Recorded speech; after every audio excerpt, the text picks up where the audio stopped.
and to the republic for which it stands, one nation, under God, indivisible, with liberty and justice for all. Okay, thank you, everyone. Danielle, roll call, please. Jeff Benzine, Here. Angela Willis, Here. David Newbill, Here. Lynn Shank, Yes, ma'am. Jim Christopher, Here. Jenny McKay, Here. Dan Crimmins. Here. Wonderful. All right, first with regard to tonight's agenda, fairly straightforward agenda, simplest agenda we've had in quite some time, and we had. Any comments, changes, modifications? I would accept the motion to approve. I make a motion to approve the agenda for, August 18th, 2025. Second. All in favor? Aye. Any opposed? Aye. Okay, motion approved. Next, with regard to our last scheduled meeting, that was held on July 21st. The meeting minutes were provided with the information for tonight. I didn't. Hopefully everyone had a chance to review that. I didn't. I never got it. My internet's down. Somebody didn't run it. Sorry. Thank you, sir. Well, take a minute, They're all perfect. Go ahead, go ahead. okay? I looked through them, they all appear to be substantively accurate. Any comments, changes, edits?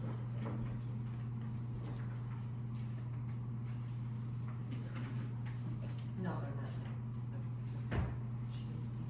Motion? I make a motion that we approve the minutes of the. Well, Do we want to give Lynn just a second? No, Oh. go ahead, go. July 21st, 2025. Planning Commission minutes. Second, I'll second. by Jen. All in favor, say aye. Aye. Any opposed? Okay, the minutes from our last scheduled meeting will be approved. As proposed. All right, if you can sign in on the sheet if you haven't already done so. Okay. Yes, moving to our agenda for this evening, we have no resolutions, no communications. Item 9 on the agenda would be new business master plan. Caitlin is here, Thank you, sir. and that's what would make the most sense, given your write-up and the preparation of the materials, that you would just kind of take over at this point. I can. Okay, wonderful. So with me is Brad. You're going to see him throughout this entire process with me through the master plan. He's done several master plans with me, and he'll be helping me coordinate this process. So I want to make sure you had a face to a name. If you hear us reference, oh, Brad's going to help us with this, or Brad's going to do that. He's also going to be helping us with our in-person community event. It helps to have two of us facilitating that discussion. So you'll be seeing a lot of Brad through this project. Hi, Brad. Hello. Brad, what is your last name again? I'm so sorry. Doane. D-O-A-N-E. D-O-N-E? D-O-A-N-E. A-N. Thank you. Caitlin? So for our master plan process, so it's been at least 5 years since you did the last one. One of the things that we're really gonna, knowing walking into this discussion, is that we think we're gonna make some relatively big policy changes. Part of it being is that there's that mixture between rural living and single family development, and wanna make sure that we're planning that accordingly to what we really want to have happen. The other components that we want to make sure we're planning for or showing our values is our recreational amenities. So there are dedicated chapters that show we have a lot of recreation, and that's something that's important to our community. That's why we're highlighting it. The first couple meetings that we have are going to be more informational. We're grabbing data, we're bringing it back to you so you can have a well-versed of where you are today. That helps us figure out what are our goals for the future, where do we want to be, and then we can have that futuristic discussion with goals and objectives and a future land use plan. So part of the topics we're going to go over today are demographics, housing, existing land use, and transportation. If you read your packet, you'll notice that there are some intentional stuff specifically in the transportation section where it is question sidewalks, question links and nodes, question about how do you want to see your community develop? Because part of the master plan is to justify your zoning ordinance. So when we talk about our corridor and wanting to have mixed use developments, when we talk about walkability, people being able to walk in that areas, this portion is kind of setting the stage for these are values that we have in our community, these are where we see them. So then you can justify that in your zoning ordinance. So that's why some of those like flag, and then want to make sure I talk with you guys as a planning commission before we put those fully baked out ideas into our master plan as well. Any questions about overall concepts? Yes, I do.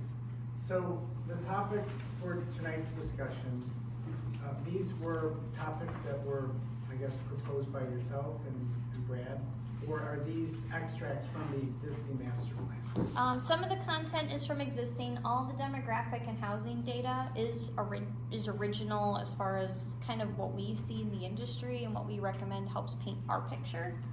The existing land use inventory, we didn't take from your previous plan.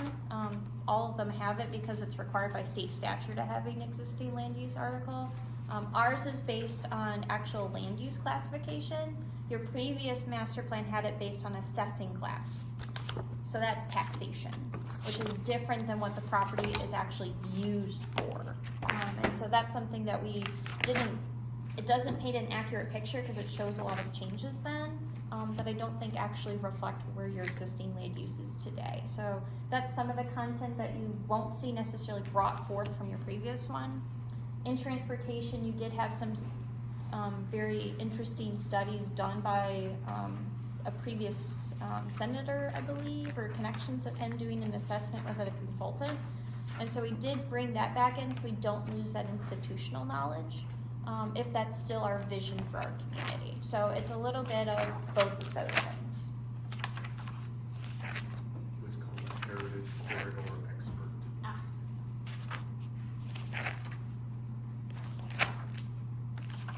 Okay, thank you.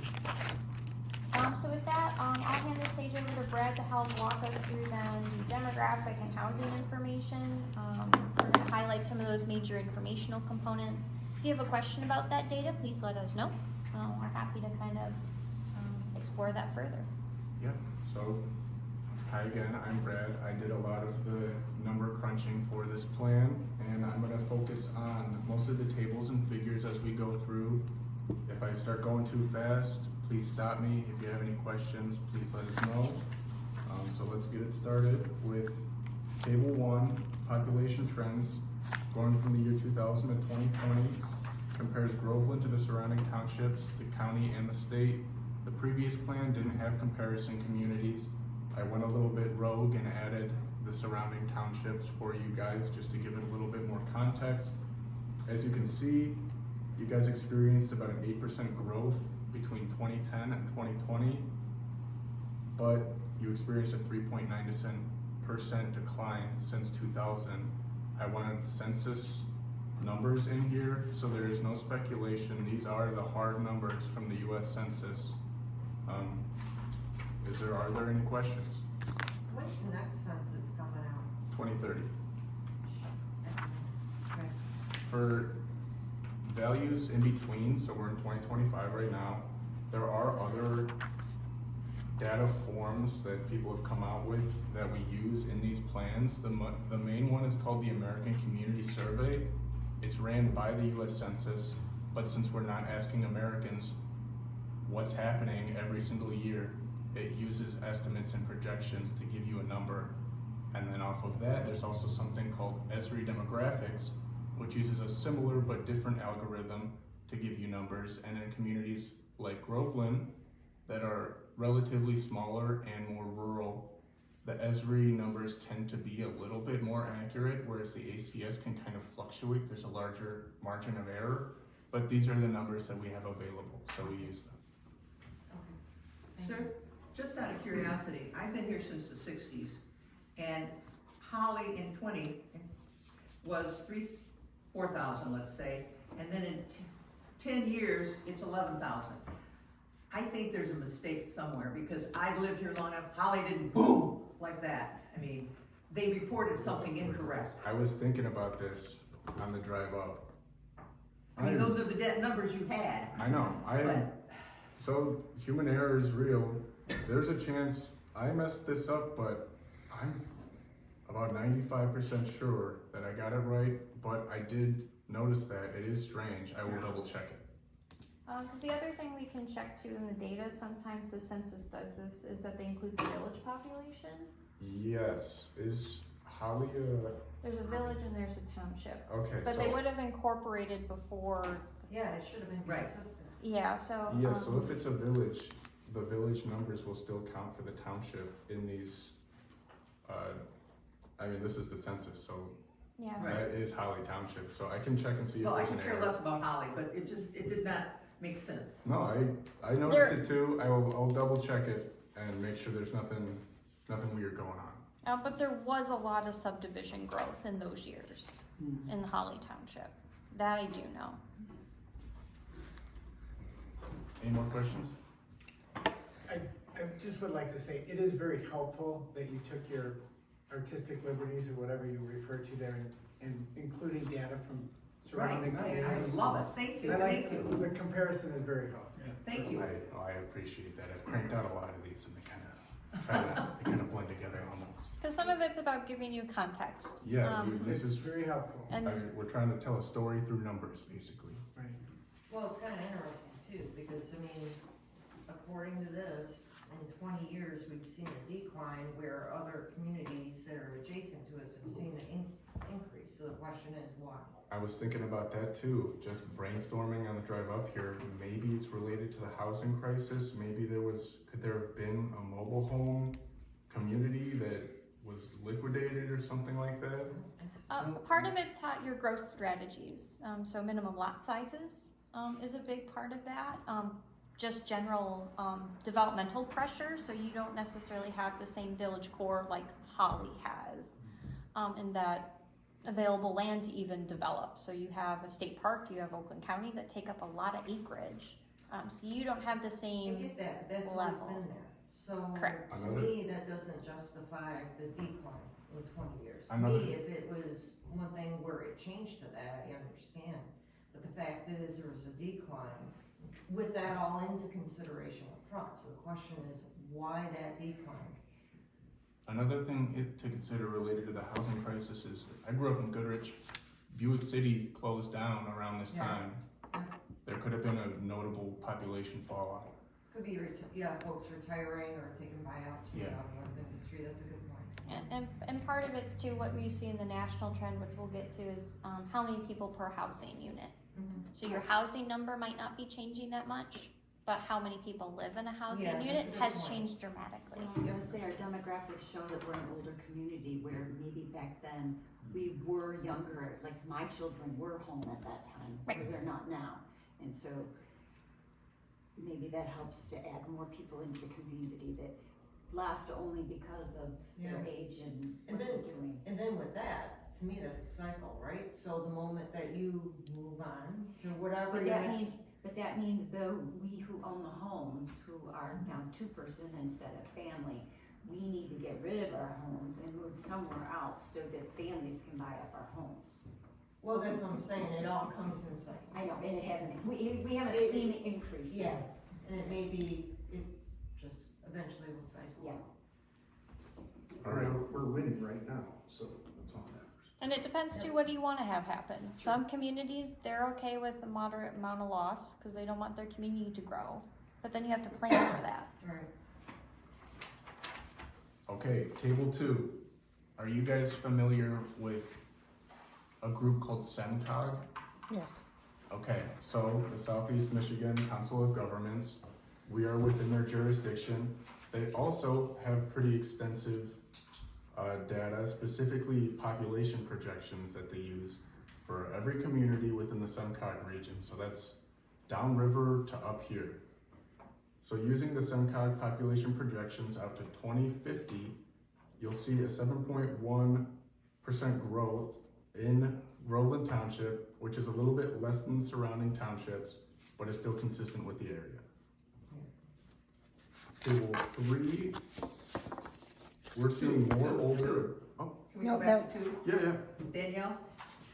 Um, For Brandon Township, Lynn had looked this up and it was 15,848 for Brandon Township, and then In 12,000 in 2020, or in 2020. No, this is These 2024. are forecasted.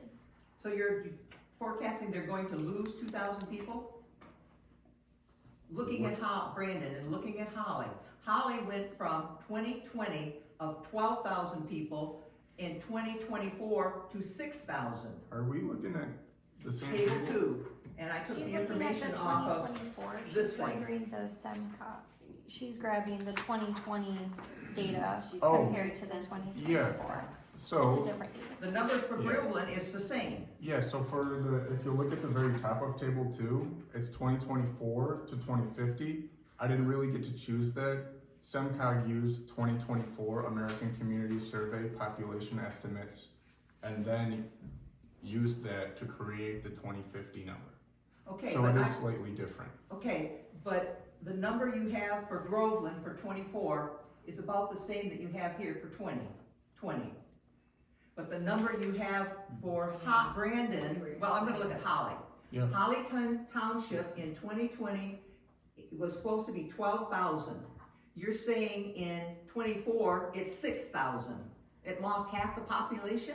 Yeah, it doesn't make sense. Those For- two numbers are incorrect on your Brandon, if you table. Go back to your. Yep, so Holly Township looks like we didn't put in the right numbers. Yeah. And Brandon. The census- Brandon is also incorrect. Census numbers don't line up with it doesn't make sense with the projections. So if you remember what I had mentioned at the beginning, the American Community Survey, it's the most popular source for these projections, but it's not always super accurate Well, for that's not rural even townships.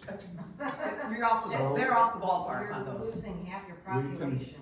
We can in 4 double years. check everything, but there's a large margin of error. I think what we can really take away from this is the percent change rather than the values. But even that percent change is. Okay, I see what you're saying, so for the projection, Right, you're these are- saying, look that at the percent- change, this is don't the look data- at the actual numbers. Right, this is the Okay. data we have available. I Okay. really use the hard numbers to help explain how we got to the percentage. Okay, So the percentage has nothing to do with the numbers No, it does. that you have on the paper. I don't understand the That's, question. I think, go ahead, go We're ahead. not gonna look at the 2024 section of it, we're looking at the 2050 Right. compared to what 2020 was, 2020 to 2050. And we'll check the 2024 numbers, Yeah. that we didn't accidentally copy something over incorrectly. They would provide this percentage change in a range, right, with some kind of confidence band? Is That's that, what are I you would picking the low or the high to represent? Average, You're picking the median? Right in their there. confidence band? yeah. So they'll have this percentage provided, and then they'll usually have a margin of error above or below.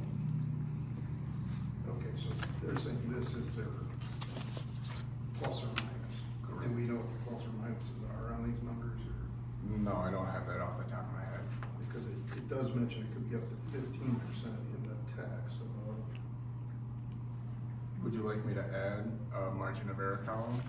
Okay. Or we could get rid of the projections altogether. Yeah, because what do we do with the projections? yeah, I'm It not, just, part of it is helping us set a basis for policy direction. So if, let's say, we're looking at these, we're lowest pack on the growth spectrum. Is that where we wanna be? Or do we want to be a Springfield Township? Do we want to see more growth? So that, can we do a projection based on this, instead of extrapolating, which obviously the extrapolation has some questions. Can we go back beyond 2010 and pull the historical census numbers and go from, let's say, the 1990s to 2000 and 2000 to 2020, and then take that, because it's probably doing this, right? Do some kind of projection formula based on that, and then apply it out from 2024 and beyond. To me, I think that makes more sense, because quite frankly, I think it's cyclic. It's not, there's gotta be, to go through and do it outright like you're doing there, you have to make assumptions on what is happening in the demographic. And I'm not sure if necessarily some assumptions would be accurate or not, but what would make more sense would be take historical census data and then go through, come up with a formula, and then Right, so we've done studies where you take that, I think the biggest variable is some of those different decades, you have different clear indications of different lifestyle things. Yeah. As opposed to, SEMCOG, when they do their forecasting, do you remember if it take it from the state? They have this is their area of expertise. This is what they do, is they help with projection of these numbers. I think what we can promise is that we're gonna look into those numbers. We can, again, that margin of error is somewhere between, that we see is about a 7% margin of error. So you have that 7% is the low side, then as you mentioned, the text, it talks about that 15% growth. Yeah. The biggest takeaway from this table is, from comparison to our different communities, are we growing at the rate that we're okay with, or we're not? Well, I'm not even sure if we can even say that 7.1% is accurate. You know what I'm saying? But even if you go based on table 1, you can see Yeah. that we are not growing as everybody No. else is. I get that. So we should just use the numbers as a rough comparison to the neighboring communities, not Yeah. absolutes. Yeah. Right. To your point, it's not accurate. These are projections. They're effectively made up numbers. It just helps you get an idea of what the community may look like in 26 years, 25 years. I just would like to see the historical, and the reason why I'd like to see that is a lot of folks come from the automotive industry over here, or in manufacturing or whatnot. And it goes up and down, from the 80s to the 90s to the 2000s. It's gone up and down. So that's where I think, to make sure that, because quite frankly, yeah, -4% is not good compared to the other communities, so it's okay, what are those other communities doing that, or what do they have that we don't? That's one thing, set that aside. But I think there's another factor in play, and just understanding history on those numbers and how they go up and down. It's, do we need to react on the -4%? Or do we go through, and not to say ignore it, but have it as a watch point as we're moving forward on the master plan, to make sure this isn't a true cycle that we're going through and we're just on a lull right now. Folks sell their homes, you get more families in. It's actually you're on already, the it's upside. already turned around, so that your cycle is already turned around, 2010 to 20. Yeah, that's my point exactly. If you look at from 2010 to 2020, there's growth.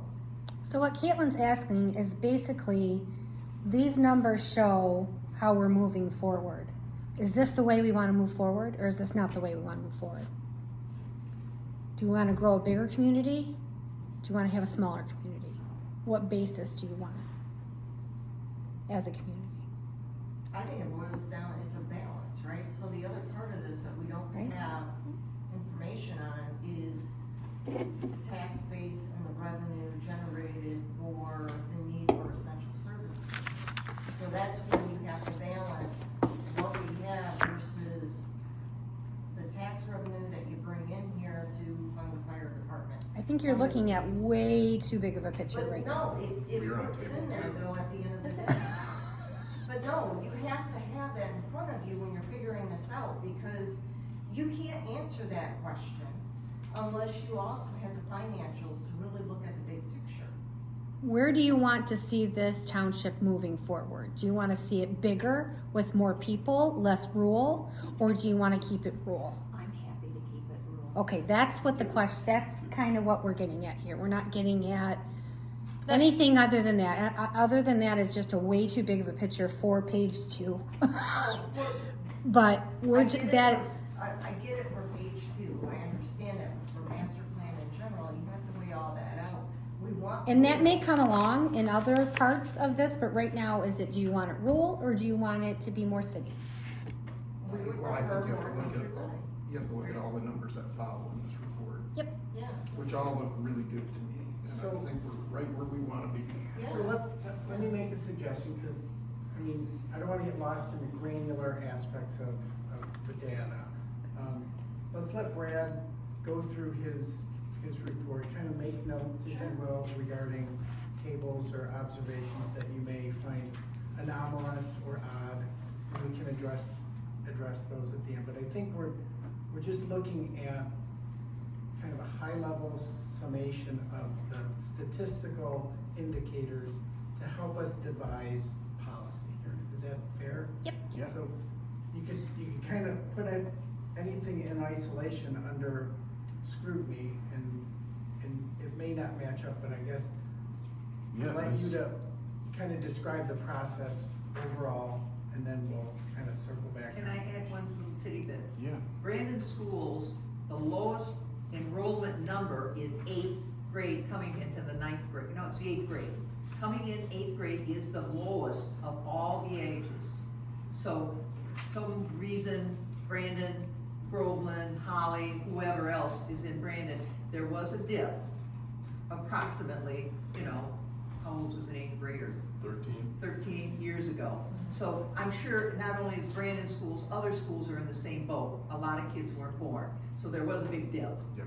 Okay, done, I apologize, forgive me. You're good. This is your guys' plan. I'm just the number cruncher. I don't take any of this personally. Like, please share your opinion as we go forward. Table 3, age distribution. So the highest number, or the highest range is those 20 to 44 at 31.9%, which is consistent with the county. That's indicative to me that this is still largely a community where people move to raise families.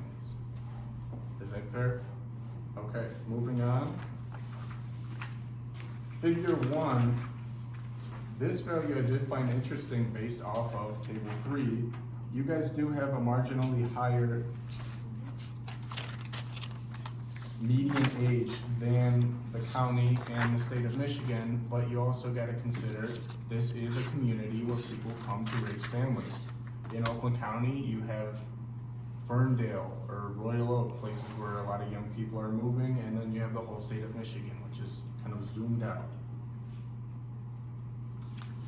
Any questions? Table 4, household characteristics. Groveland has a higher percentage of married couple households, which is very common among rural townships. As I've been saying, it's largely a place for families. Are there any other numbers here that speak out to you guys? I'm seeing a notable percentage of households with one or more people over the age of 65. Yeah, I was gonna flag that. Yeah, they're, The third of your people, 1 in yes, 3. more than a third. There are gonna be some other statistics when we get to employment that kind of also indicate there are a notable amount of people in this community who are retired or aging out of the workforce. Figure number 2, educational attainment. Groveland Township is really consistent with the surrounding area. It's higher than the state average, which is consistent with Oakland County. It's a smart town. I don't know what else to say.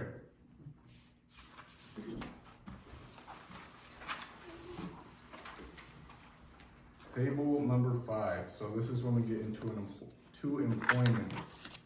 Groveland has a low unemployment rate. They have a lower labor force participation rate, which likely indicates more retirees, which would explain a marginally higher median age. Are there any questions? Okay, moving on. Figure 3, employment by industry. By far, the largest industry is manufacturing at 29%. That's followed by healthcare and social assistance. And then number 3 is wholesale and retail trade. 2/3 of Groveland Township's employees are in white collar jobs. Does that sound right? That's what I got for that. And 29% are in manufacturing? Yeah, it'd be like automotive. And that's the industry somebody, they live here, this is the employment industry that they have. Right, so yeah. They don't necessarily work in the township. Correct, so Right, going right. with, that's another, there are most people who live here do not work here. Right. And that 29% manufacturing, that could be a lot of, going with the 2/3 white collar jobs, that could be a lot of people going into Warren or Orion, working for the auto industry. So, income. I'm gonna explain household income and per capita income because I have trouble remembering it myself. Okay, so median household income represents the middle income of all households in a specific area when ranked from lowest to highest. Per capita income is a measure of the average income per person, including children, within a defined population or geographic area. It's calculated by dividing the total income of a group by its population. Because per capita income is based on the average of all individuals, they are much lower than the median household incomes. If you look at Table 6, Groveland Township has a notably higher median household income than Oakland County and especially the state, but it's a lot closer for the per capita income, which also tells me there are more people in this community that aren't working age. So you have kids and older retirees. Are there any questions? Can I, in Yeah. figure 3, if we go with this, can you change the font on the numbers for the percentages, because they're difficult to read? I noticed that too, it looks bad in print. Thank you. Actually, the percentages against adjacent descriptions would be helpful too, Yes. please. Could you repeat that, please? Yeah, I'm losing my voice, sorry, Carol. You know where the descriptions of the colors are to the left of the chart? Yes. Yeah, I can't see them. Yeah, if you could put the percentages adjacent that as well. And can you Yes. sort them in order, either highest to lowest or lowest to highest? No.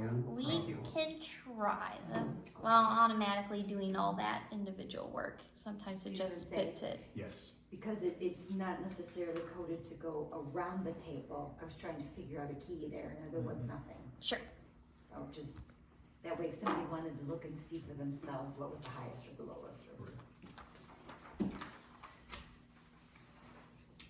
Okay, on to Table 7. Yes. This is a breakdown of household earnings. It's important to note that the number of total households is not equal to the type of earnings. There could be a household with multiple types of earnings. What I would like to draw attention to is the Social Security income. That is the second highest, and that kind of goes with what I've been talking about. Are there any questions or observations? The other thing to know is with a higher dependency on like Social Security or some of those other, they're more of a, this is the amount. And so you have to look at an affordability standpoint too. When you have the Social Security, that does not fluctuate as easily as wages do. Wages can respond to an economic situation better than Social Security checks can. So that's something also important to know is the flexibility of that when you're thinking of community improvements or assets. That those are fixed income sources. Okay, moving on to Table 8.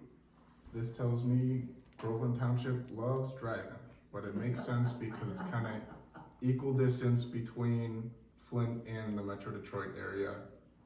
And like I said, most people who live here drive to work.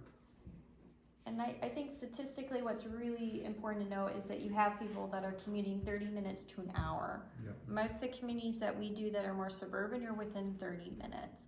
And so that also indicates people choose to live here is a very high priority as opposed to living 30 minutes somewhere else. And so people that do have the luxury of living in your community, they really want to be here. And I think that's a really good testament to your community atmosphere, just looking on data, not And it's even twofold. talking. And it's twofold too, because I think based on the higher median age, you've got folks that, and I know some personally, but you have folks that only have maybe 5 years left in the workforce and are retiring, so it's like, I'll bite the bullet and run an hour. And then retire, so you have a lot of that goes on as well. Right. All right, Table 9, here comes those pesky SEMCOG projections. I will double check all of these numbers. They project smaller average household sizes and a very incremental increase in households for Groveland Township. If you have less people living per house, you're gonna need more households. So based off of this, they're not projecting a huge change, but with those troublesome population projections they provided us, that does reflect that 7% increase relative to the 11-ish% increase in other communities. And that's a national trend. People are not having kids or as many kids as they used to. They're waiting later in life in some situations or just choosing not to have them at all. And that's a national trend we're seeing. We're seeing a lot more people be in assisted living facilities as opposed to back in the day. So you have a lot more 1-2 family households as opposed to back in the day you would move in with somebody or have 2 aunts that now live together or something of that nature. So we're seeing a lot of national trends that result in less people per dwelling unit, and that confuses your population projection. So if you want to keep the same population, you have to add more dwelling units. Okay, so here's where I'm confused. How does average household size, I guess from what perspective? Are you talking,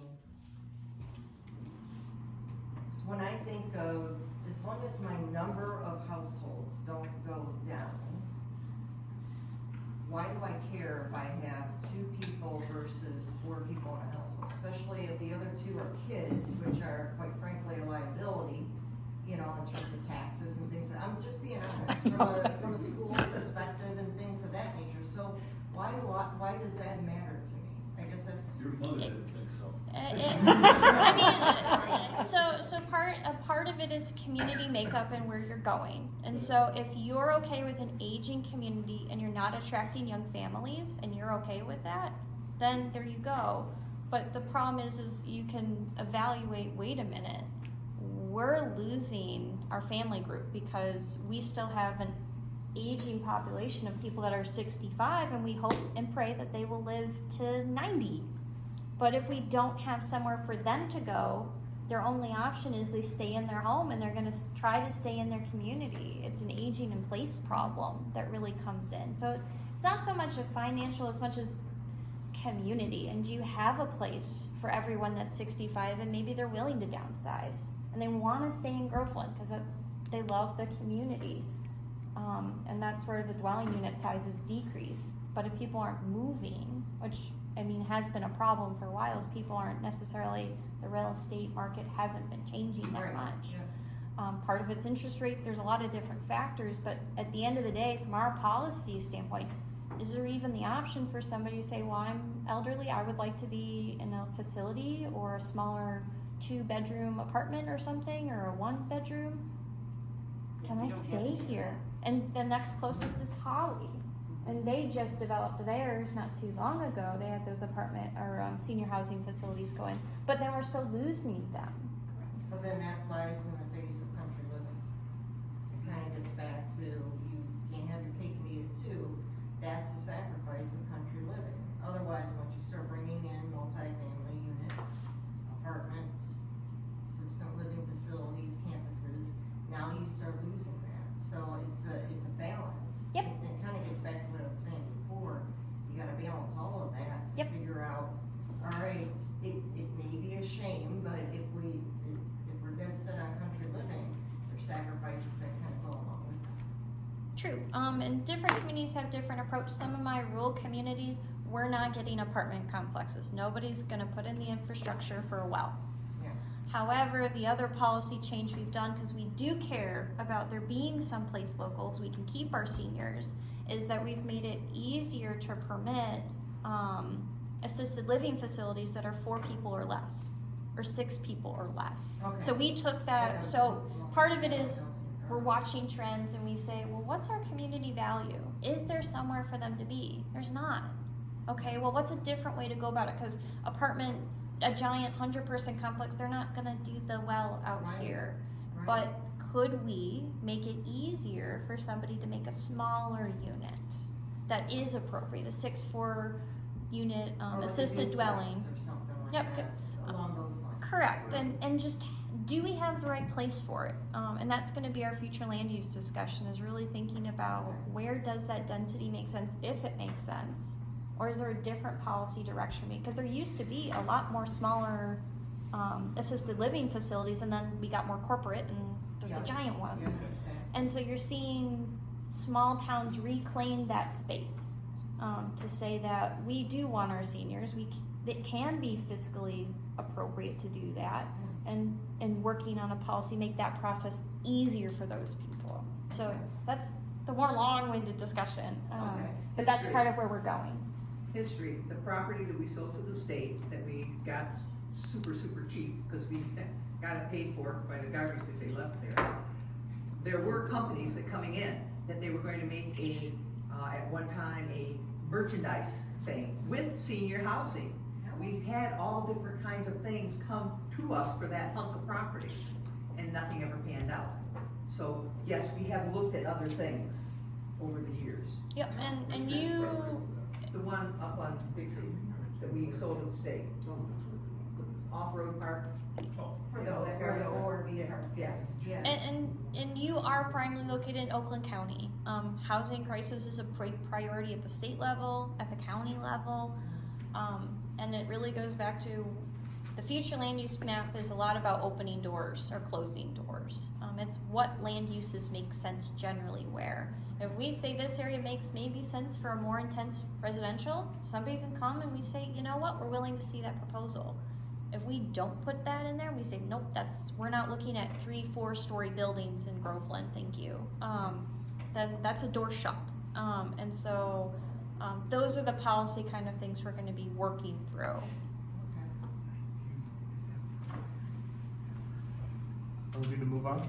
Yeah. All right, table 10, topical, owner versus renter occupied households. You guys have a lot more owner occupied households. This is a rural township with a lot of detached single-family homes. That's very common among these kinds of rural townships. You also have a vacancy rate of about 5%, which is a good thing.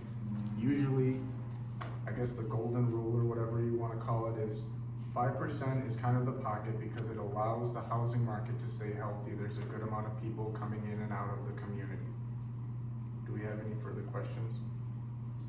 Does that 5% represent homes for sale that are vacant, or just These are homes that identify as nobody lives there. It's not that level of data. Yeah. That's not census, or is it census? Nope, it's statistically valid. And so it's a sample size, it's an aggregated amount that we think approximately, so it's not real count.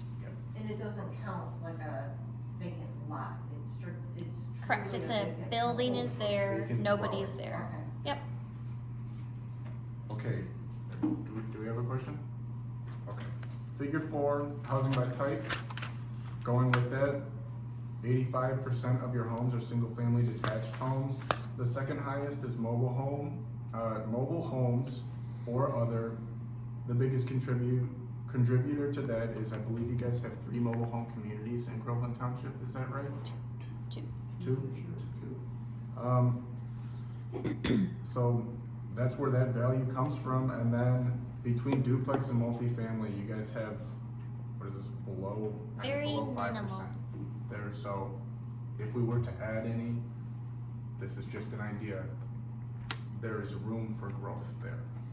So I have a question. I know there is the zoning map and the future land use map. Yep. Now, if we're going to say the future land use, we would like to see more multifamily living along Dixie Highway. Mhm.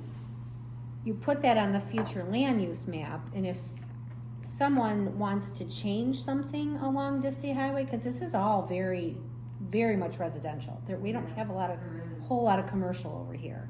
Right. If they are wanting to change something at their residential, they can keep it as is or change it to what the future land use map is, right? Absolutely. So what if they want to change it to not? Like if they just want to keep it their single family residence as the zoning map, they have a right to keep it that way. And they want to like build a second story of their house. Correct. They don't have to go, Right. okay. Right, and when we get to the future land use analysis, there's a lot of different approaches on how stern you want to be about what level of development growth in which category. And so we'll get there when we have that conversation. But what level of the door do you want to have open versus making them go through the window? is a more harder policy philosophy. We'll get to that. So ready to move on? All right, figure 5, household value. Groveland Township does have a relatively high household value, especially compared to the state, but it is very consistent for the area. This was another thing I was thinking about when I was looking at those population values from 2000 to 2010 to 2020 and how Groveland did shrink. Between a high housing value, a lot of single-family detached homes, a housing crisis that we went through, that could explain the decline in population where people moved out and houses were too high of a value for people to quickly move back in compared to other communities, because they're largely single-family homes here. Just a thought. Are there any questions?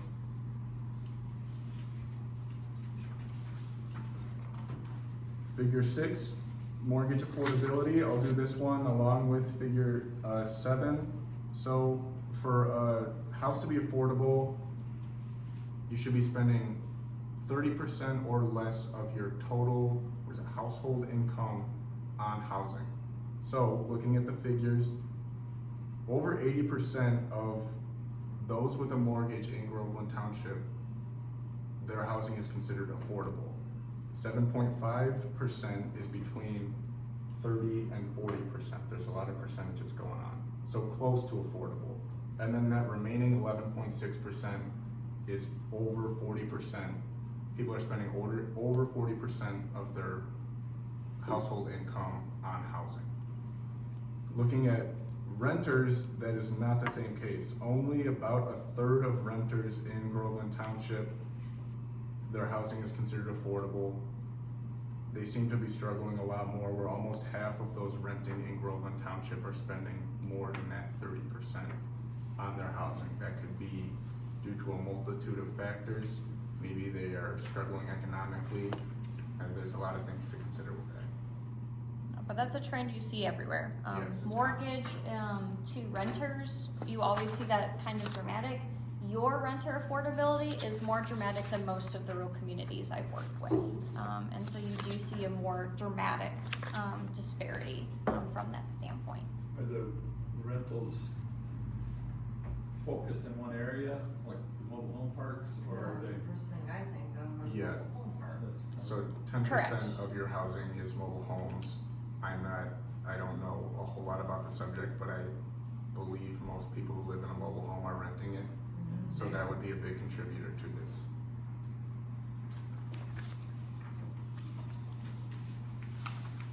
Do we want to talk about the national and emerging housing trends? I think the biggest thing about this national context, you can go into a little bit on each generation, but each generation is looking for something else. Yep. And so that's one of the bits on why we took a moment to just kind of write a brief paragraph of what they're looking for, what they're doing, or naming those groups. So then we can have a better policy conversation later to say, we're all on the same page. We know who millennials are. We're talking about people in this demographic as opposed to the Generation Z individuals. So that's part of the reason we're taking a moment to acknowledge these different groupings. Would you like me to expand on it? You can do a little bit, yeah. So the baby boomer population is kind of aging out of owning homes. People are downsizing. But what they generally were looking for, according to the statistics, are moving away from more centralized cities into suburbs or rural areas.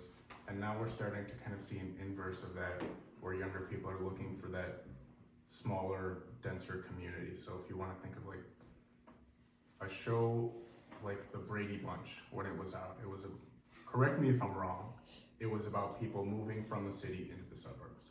A lot of common media now is about people moving from the suburbs into the city. So that kind of reflects a general trend for people just through generations. And so part of the long-term question with rural communities, because a good chunk of them are missing a college-age demographic. Part of it is you're not a university institution or things of that nature, but the question is are they coming back? The Michigan, at the Michigan level, when they talk about different statistics and they talk to us planners as a group of that, they're saying we're losing. We're losing compared to other states because we don't have the places that they want to be. So Grand Rapids is doing really well, Detroit's doing all right, Kalamazoo's maybe doing okay, but we're losing talent. And it's looking at Generation Z, do we have the housing types that they're looking for? Do you have the entry point where somebody can have a young family move here as opposed to move somewhere else? So that's part of that game we'll play too with who are we planning this community for? Are we this demographic and we are okay with that, then we might lose a couple different generations for that. Not everyone fits the mold, of course, but that's part of that discussion. Are we ready for existing land use? I do just want to reiterate the previous plan didn't have a real existing land use map. It was, you could see it in the explanation in the master plan. It was, they used zoning tax codes to assign the land use. So if something was zoned commercial, even though it was a residential home, it was considered commercial. So I tried to give you guys a super duper existing land use map. Your county is an excellent county and they had a lot of data for existing land use. So I used that as my base and then I went through parcel by parcel and just double checked everything to see, is this actually being used what they're saying it's being used for? But there is a margin of error for that going through a whole township. So if you see anything, please let me know. But I do feel pretty confident in my evaluation of this. Thank you. So take a second, explain what's the difference between existing land use and future land use and zoning. Okay, I hope I don't step on my words too much. So existing land use is what the land is being used for today. It's not a projection of what we want it to be. It's not anything other than, is there a house on this? Yes or no? What is it being used for? Is it commercial, industrial? Zoning, or I'll go to future land use. Future land use is what you want your community to look like. So that's where you guys come in. That's a very big part of a master plan.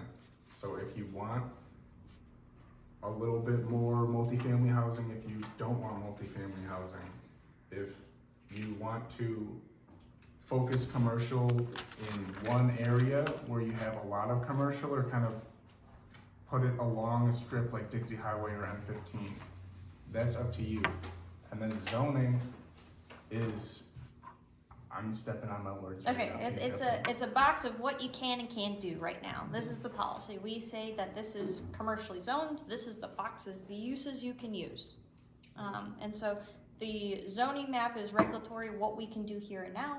Existing land use is a snapshot in time of what are the land uses now. And then our future land use is really the dreamscape. What ideally would we like in our community? What do we anticipate our needs? What are our values? And these are areas we're gonna protect. Thank you. Okay, so going through this, single family residential land uses account for over 1/3 of your total township at 38.4%. I believe that's the largest, yes. Moving on, multifamily residential, you have very little of it. It accounts for 0.3%, which is 7.4 acres in the township. Manufactured housing communities, it was 2 communities, right? Yes.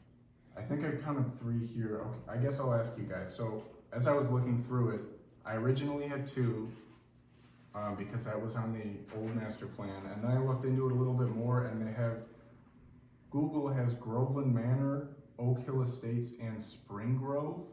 Oak Hill Estates and Spring Grove is one, but they're between 2 different communities. Thank you. That accounts for 0.4% of the township, or just under 100 acres. Agricultural only counts for 6.8% of the township. The way I describe communities like Groveland Township to people, it is rural, it is not agricultural. So people move here because they like their space, but they don't move here to farm. Is that fair? All right, commercial, 0.3% of all land uses at 75 acres. Hold on one second. You said they don't move her to farm? Because as of right now, I have 2 people just in this year that have moved here to farm. It's a farm town now. Like homestead farm or just? They want homestead farm acreage, horses, cows, Okay, so pigs. full-fledged farming. Yeah. But you have less commercial grade traditional farming, that's the difference. Like a dairy farm. Okay. And so, when you look at a lot of these classifications we did based on parcel, we didn't split parcels. And so there could be a portion of that is, being used for their individual purposes. But we are seeing the chopping up of that property. So did you get your agricultural number from the county then to see how many people are agri? It was based off of the county, and then Okay. I used like aerial photography and street view if it's available to confirm whether or not it's being used for farmland. But if there was a single family home on it, it counted towards the single family. Correct. Cause you don't have as many large lots. Cause part of the long-term game when we sometimes see these is that if a single family home, the farmer might rent out the back 40 acres or something like that. Well, then one day somebody buys a different home and they're like, I don't wanna do that anymore. And then you go foul, where it just becomes a nice little forest. They feel good for providing a home for creatures. And so that's why when we see growth pressure communities, we go towards if there's a single family home on it, that's the more predominant use, especially based on a lot of your different lot sizes you're seeing there. So there is a margin of error where there are more residential farms that are on there, but you have more open space-based ideas as opposed to active farming processes where you have acres and acres of that commercial The grade farming. commercialized farming, yeah. That's right. Okay, to finish it out, industrial 0.4% or under 100 total acres. Extractive, I believe this is close to that ORV area, right? 4.5% or just under 1,000 acres. Public, semi-public, so this is like schools, your government buildings, churches, things like that. 1.7%. Recreational and conservation. Growing up around this area, I did not realize how much state recreational land you guys have. It There's is a a The lot. population is so small. Right. That's right. Yeah, so almost 1/3 of your land is recreational or conservation. And then the remaining 16.7% is vacant or right of way. So your fallow land not used for anything, your vacant lots, whatnot. And so one of the big things is, as we just mentioned, is you have about a third that are recreational or conservation area. These are not tax-based components. So when you're looking at growth of population, inflation comes a part of that. Everything's gonna get more expensive. The other thing is it's more competitive. If you're not adding housing to your market, you're making your housing in a way more desirable because if they want this kind of picture, that's what they're going to have to do. So that's part of this conversation too, is that these features are not going to go away, and so the question becomes density, and what's okay, or what is our community feel, what are we going to protect? So is all the green then either state, township, or federal land, it's public, Yes. State land. there's no private, right? I think the majority of it is. Camp Tamarack is private. Okay, outside So of your lot. where is that at? That's right across the street. No, in the table. Oh, He's on wanting the to know the table. So it's land in use green, classification. So that's Yeah. not public. Oh, I don't know. Yeah, so it isn't just state land. There is some private in Yeah, there too. it's- Yeah. Land used for recreation or conservation. So conservation would be state land, but recreational land could be Tamarack or a state park. Does that make sense? Yeah. Brett, prior to our meeting with the community, could we impose upon you, provided the board is okay with this, the information here that was just presented, could we have a chart that goes with that somehow? Like, Existing land use, the percentages of bar chart. We have it on page 20. on page 20, table 11. Yep, there you go. How about something more graphic? Color coded, like a pie chart or something something easier for people to see. Yes. Yeah, we can make a figure.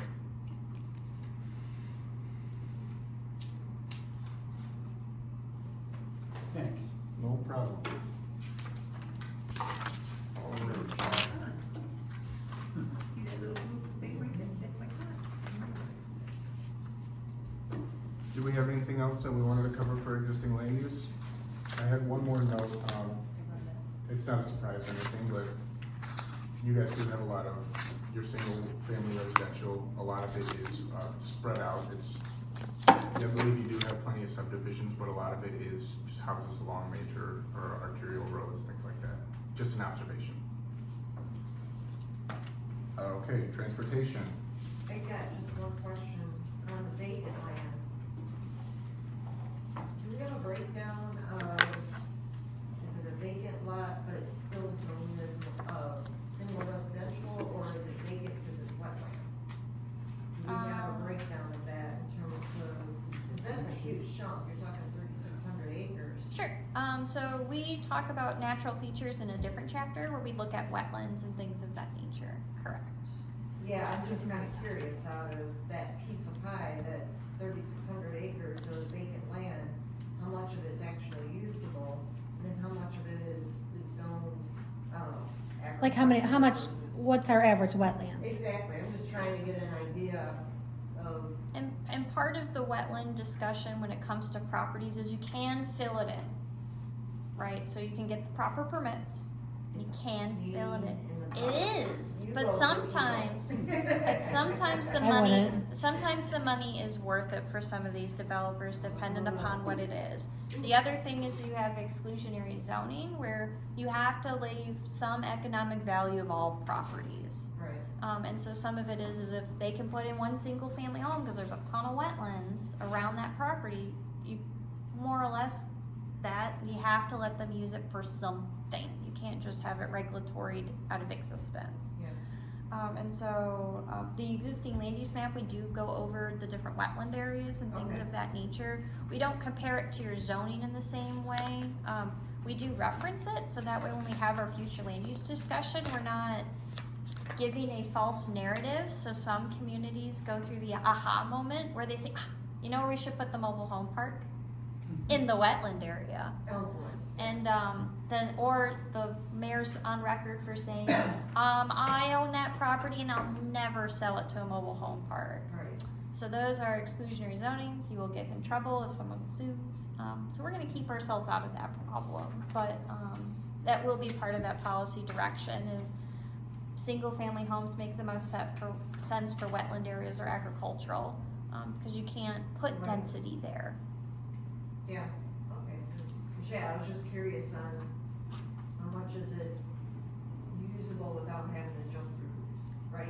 You know, Correct. that's the low hanging fruit. If the majority of it's wetlands, okay, that's a whole other conversation, is where you balance it of, okay, do you wanna go through the uphill battle of permits and things of that nature? Absolutely.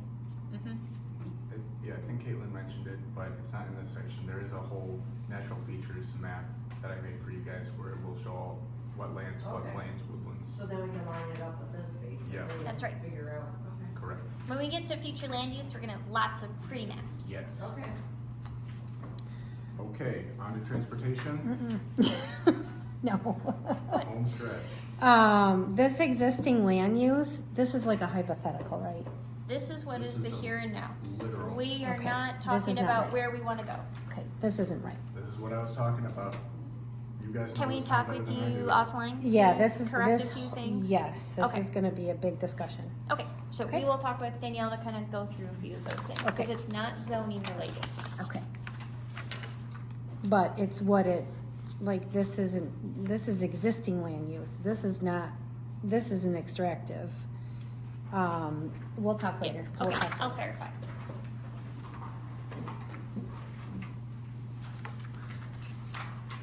Okay, transportation. Vehicular transportation. So to start, in Michigan, NDOT uses something from the Federal Highway Administration to classify roads called the National Functional Class in this first column. given a show of you guys. It's helpful to look at the map yes, while we're it's talking helpful to about the look at the text. So it's the first map in your map sequence. So it goes from interstate to local roads, and these classify general intensity and capacity. So in the transportation network map, the majority of roads are considered local or private in the township. The road system within the township is not a standard grid due to all the natural features. Like you guys have all this parkland and conservation land, so it is less, Meandering. yeah, it's more meandering than most other communities, which helps with your rural identity. And then moving on to, getting ahead of myself. As a result of this meandering network and a lot of rural areas, you guys have a high amount of local and private roads, which will come up later. So, any questions? Yes. So when you say major collector, what does that mean? So on the tiers, major collector is, I don't know if I can give you a definition off Like, the is top that of my more head. traffic goes down there or So- something? So major so it's a hierarchy. So it does translate to traffic volumes in a lot of ways, but it's the idea of how many users or connections to that roadway. So local is the least amount. Then you have collectors, which have a little bit more. Arterials are more major than that. Usually has associated with more commercial development. And then you have your freeway and interstate, which are their own classification. Because this road right here is a minor arterial, but this is the major thoroughfare that takes you from Brandon to Holly.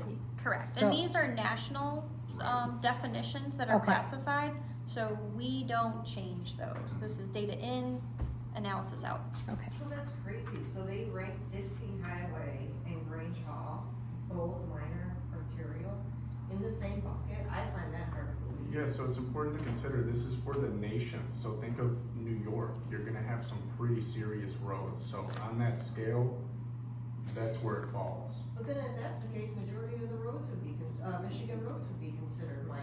Is this something that we have to have in our master plan? Because I think if someone takes a look at this, they I would be don't like, that, what 'cause the it's heck? deceiving. It's not. Do we have to have it in there? representative of the state. I've never seen one without it. So one of the things that policy-wise with this roadmap kind of helps us distinct is what land uses make sense where. So some communities, when you go to your zoning ordinance update, you reference the master plan, and you talk about, so if we were to have a subdivision, that makes sense off of any road. Maybe that's the case, maybe it's not. Maybe we say subdivisions over 100 units, we want those to be on collector roads and arterial roads. And part of it being is because they're able to handle that traffic. We're trying to delineate between those different things. Same thing with commercial development. Commercial only makes sense on our arterial roads. We don't want to see those on our collector roads. And so that's part of the policy preference on some of those different hierarchies. But that's where I got a problem with having, that's my point, and I think it draws the wrong, you got someone cold that doesn't know the area, sitting down and looking at this, the first thing they're gonna think of is, oh, well, I can put all kinds of commercial stuff on Grange Hall Road because it's equivalent to Dixie Highway. That's not the case. Well, that's not even, They should be looking at our future land use map for land use decisions. This is just one piece of the puzzle to talk about where do we see traffic and where do we see the number counts. If you were to take this off, it would kind of be like ignoring what the feds are telling you what this is, and even if you don't agree with it, if you're not addressing it, then somebody could jump to those conclusions on their own.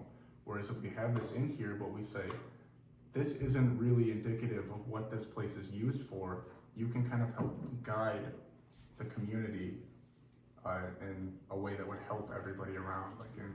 I don't know, I think I disagree, I don't see how this is helpful at all. So,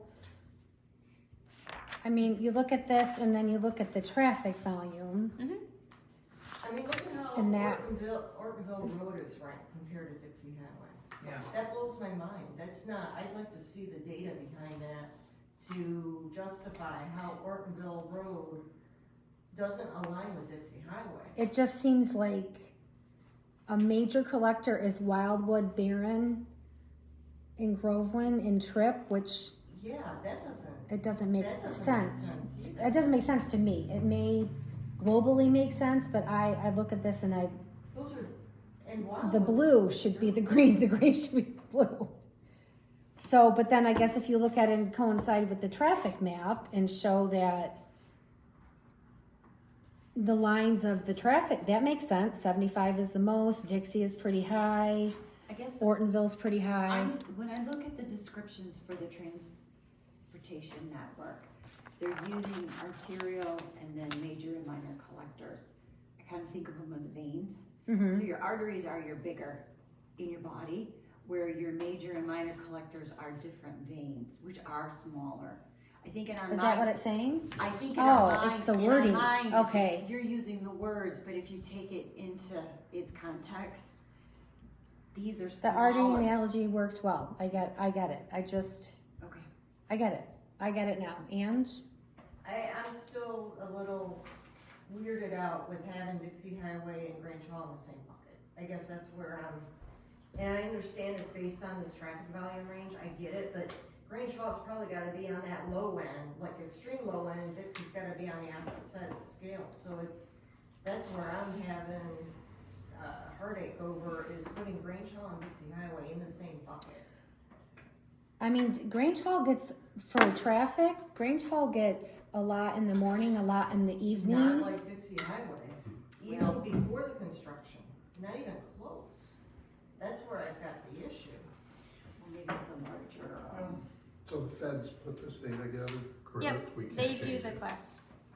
How often do they look at it? Yeah. I mean, is it based on, I mean, traffic They studies, do it I every mean, what 10 do they years. It's do? like every 10 years, something like that. I can't tell you, I don't know the exact number off the top of my head, but. And the 10 years state sounds can right. influence those classifications as well as the county. It's not just some dude in DC punching numbers. the state's feeding them some information? Yes. I mean, I'm fine using it, but man, we gotta put a lot of context in it, because that's what worries me. I don't want someone running off saying, oh, let's create a master plan around developing Grange Hall Road.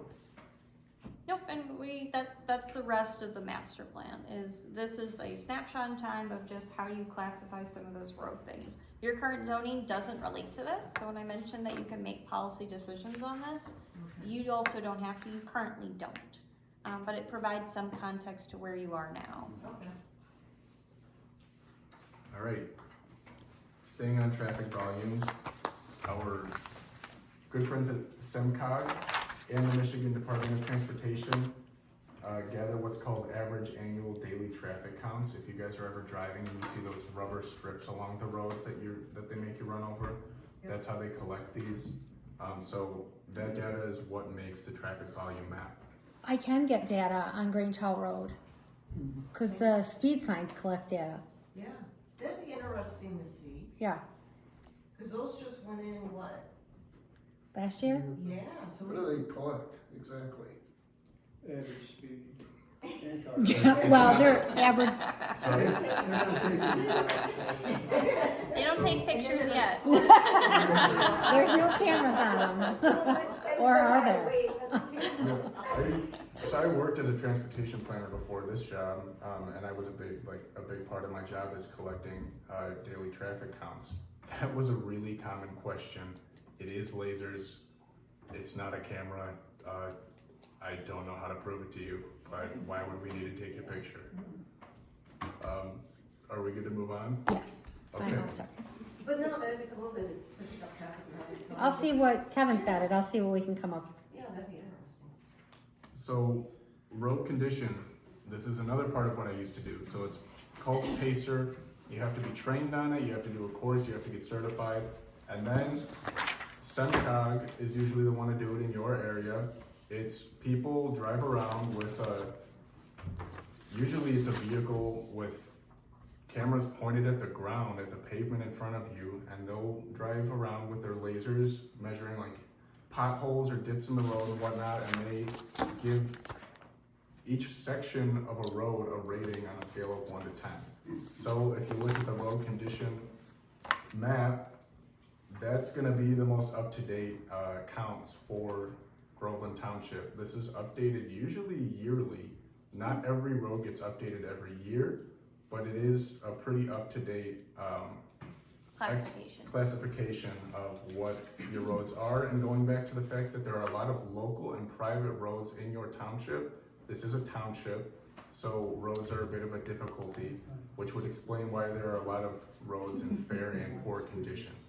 Well, it's only gonna be a snapshot at a point in I time. would like Yeah, that, they're all I would like to add in the minutes how green Barron Road is. Yeah, I agree. Yeah, Amazing, Jeff, how green that road is. but they're mostly, President of but the they're board. mostly dirt roads, so it depends on what point in time they're doing this. If they're doing it where it hasn't been graded in a while, then of course it's gonna be rated poor. Isn't Barron paved?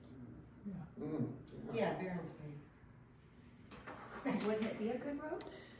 you would think, yeah, it should be. Yeah. It is a good road. Okay, It's Jeff's road. It's brand new. okay.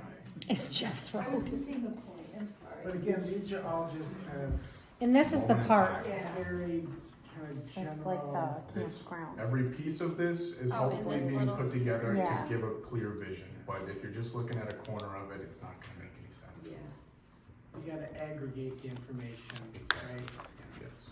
And we just gotta recognize, we have a lot of dirt roads, I mean, that's gonna be the bulk of it, Yeah, if that's your identity, then but it's They're dirt gonna- roads. they're gonna- I Yeah, grew up, actually, this whole thing right here is the campground. I grew up off a dirt road, I love it, you know, wouldn't wanna change it. Okay, are we on to regional corridors? Okay, so this is a carryover from your previous master plan. It's largely untouched. It's talking about how, I guess, Groveland Township brought in a heritage corridor expert to make recommendations for Dixie Highway and M15. He talked a little bit about, what those communities or what those corridors are like right now.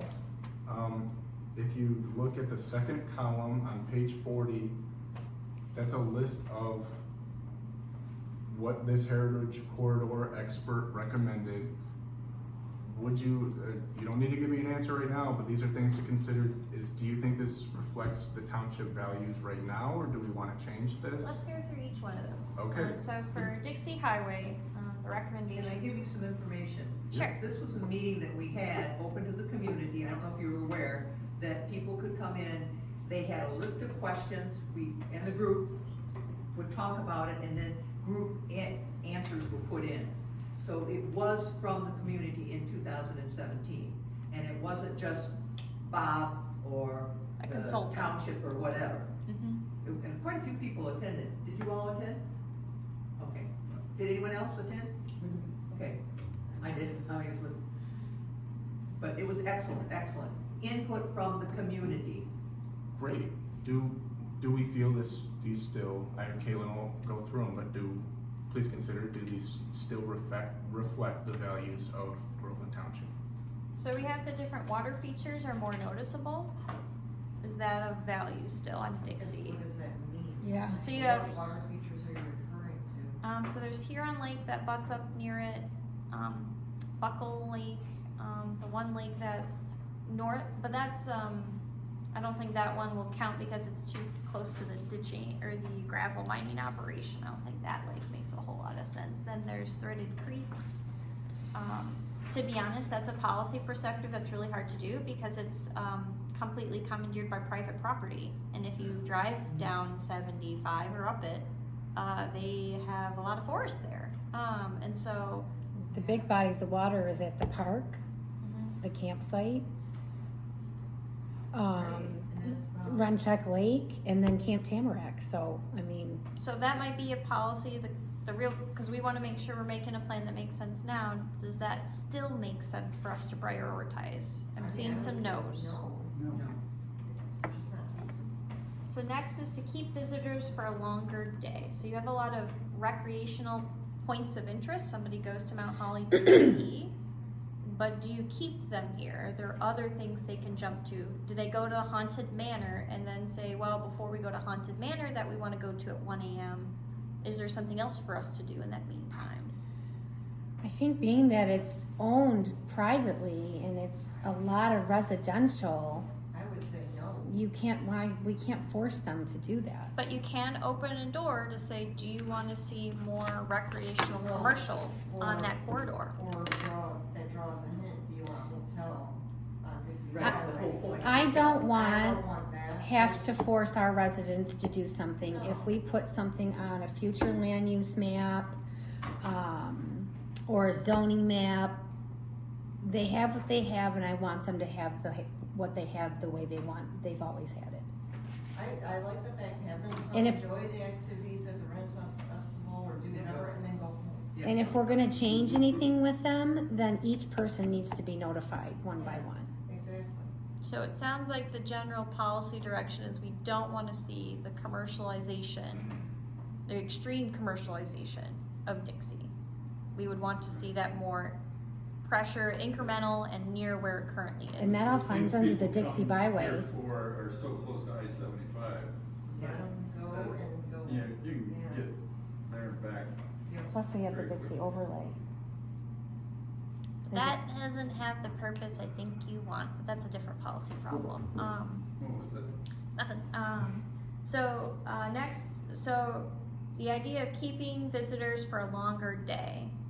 Sounds like that's not really our value anymore. Now, Is remember that- where this is coming from, I a do. man who's from the Marriott. Yep. Yeah. you I mean, want this someone isn't what we hotel. talked about in 2017. That's- This is that's- not our group Yeah. that's giving this information. This is a man who's into commercial. He's giving these out. That was his Right, last so- name. He was a historian, wasn't he? Yeah. Yep, and so that's Watch the why video. I wanna make sure that, I'm just that- wondering, even if we did want it, how would we change that without you can. Well. disrupting all of our people?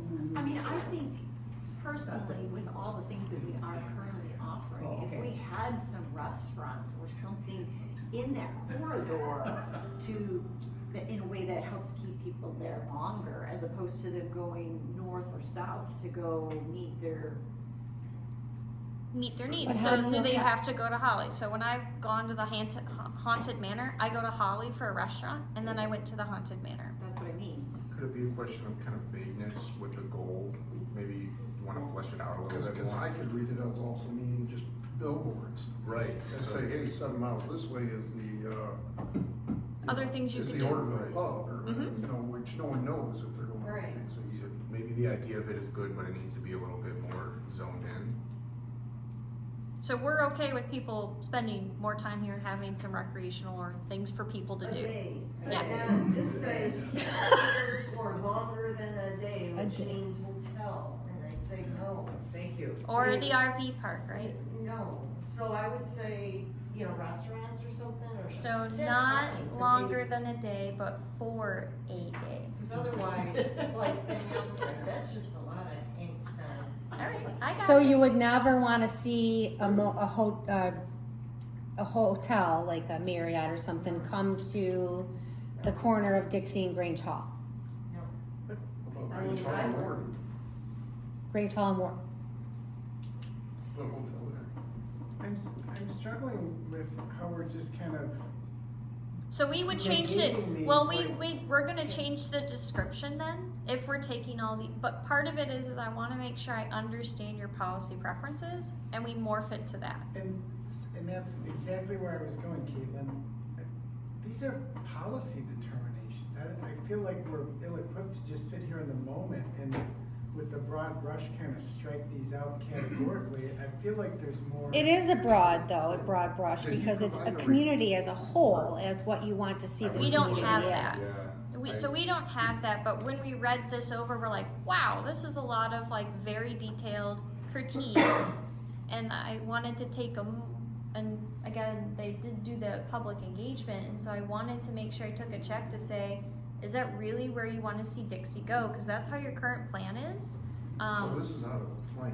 This is how your current It- plan, It this is, references this Yes. activity. Yeah. and But there's no meeting minutes or a report or. not that we have, there probably was at the time, but not that we have. And so we want to take a policy check-in, because I think that's how you resulted in the zoning ordinance you have right now that you're not super thrilled with, is it's pushing you more growth than what you want. And so I'm trying to take the time to make sure we're going through these policy preferences and say, so did this ring true?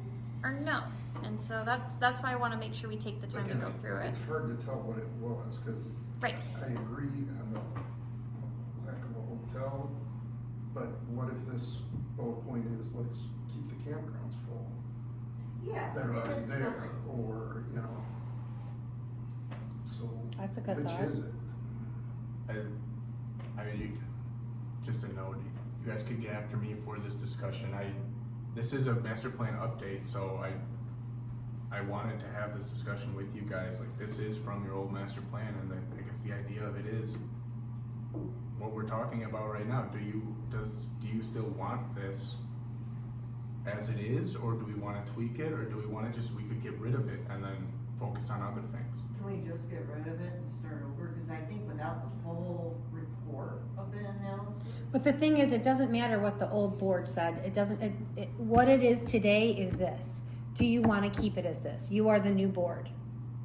You're the new representatives for the community. Do you want to keep it as this? Or do you want, because this has been the biggest problem with our master plan. Yeah. And Kevin can vouch for this, Janelle can vouch for this, Teresa can vouch for this, that this plan does not fit us, and it never did.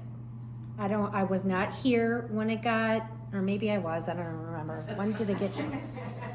No, Whatever, 5 years ago, 6 years, whatever it was. It does not fit us now, what we are turning into. It does not fit our community right now with our rural estate. We've always been rural, but this is changing us to something we've never have been, and we're not.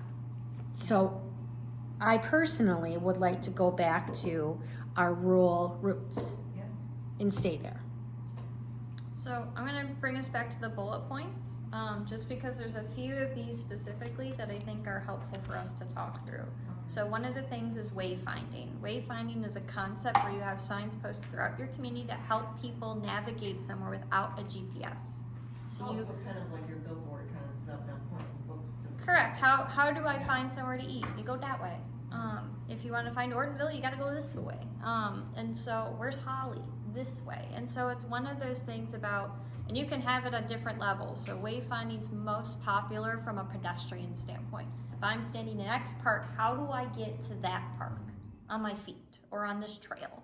And so that's part of wayfinding, is somebody figures out, how do I find my way through your community to get to here, to here, to here. Is to that your like desired those point of interest. signs with In downtown downtowns. this way, Yeah. That's park right. this way? Yep. Okay, So to that's, have those so more that's- throughout the community? Right. That's wayfinding. It's usually, there's more to it, but the concept of there being signage to help people navigate, does that sound of interest?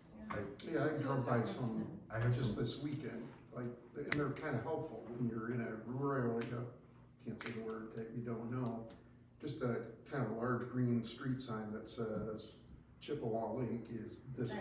Yeah. And, you know, Black Lake is that way, and I you're do- like, oh, that's where I am, and, you know. I might be able to find a grant for that. I do have some food for thought. You could find a grant for that, but we haven't got to the non-motorized section yet. Just an idea, that could be putting the cart before the horse in a way, if there's not a huge non-motorized network and we're putting in pedestrian wayfinding signs. I'm not, I just wanted to share. Yeah, but scaling of that when you actually go to implement is important. Who are you targeting? Is it pedestrians? Is it vehicles? Yada, yada. No sidewalks out there. Yeah, No. without pedestrians. We don't plan on it. Next is talking about improving connectivity and linkages between developments and facilities. So again, Was how do that I one? get from here to there? And that's on Dixie. What's the third bullet point? Yeah. Third is soften transportation structures, parentheses, utilities. We weren't part of this discussion. What I would grasp from that concept is, I think what they want to do is they want to make Dixie feel softer, where it doesn't feel like it's a giant expressway. But it's a 4-lane expressway. It is. Yeah. And we have limited control over what MDOT does design-wise and things of that nature, but part of it, I think, is they want to soften it so then, like the power lines, they're all right next to the road and they're very right there in your face. Some communities, again, that are anticipating growth structures try to encourage companies to put those underground, because then they're less of an eyesore. So that's the only thing that I can grasp from that concept, because I know that they're not talking about the transmission lines that kind of come down from the north kind of over. And so I think that's what they're talking about, but that would be my hunch.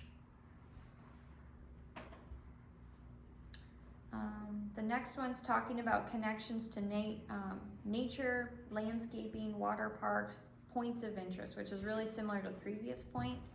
One mentions a pedestrian bridge across I-75. I don't know about that one. That sounds Get about like 5 people a year. Maybe Yeah. Dixie, Yeah. maybe Dixie, but no. For $10 million.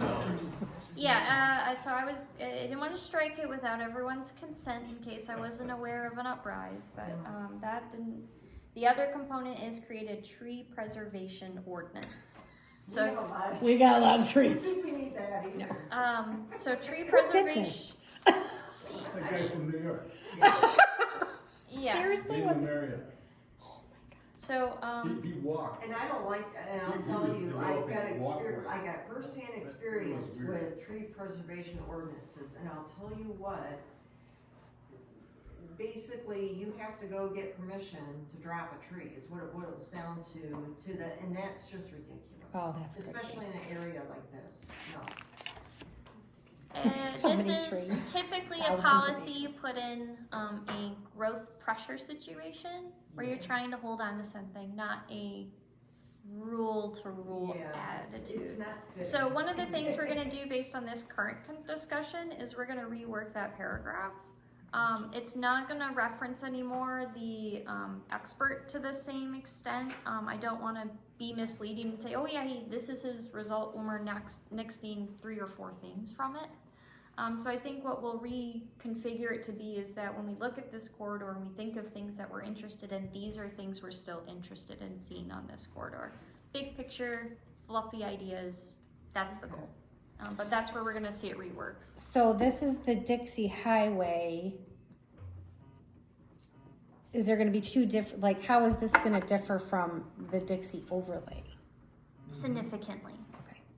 We're not there They're yet. 2 different, Yep, Yeah, 2 different chapters, 2 different intents. okay. Next is Ortonville Road. Do you wanna leave this one, Brad, or want me to keep going? I can read it off, I guess. So M15, same principle, I believe it was from the same meeting. Do we wanna just go straight to the list?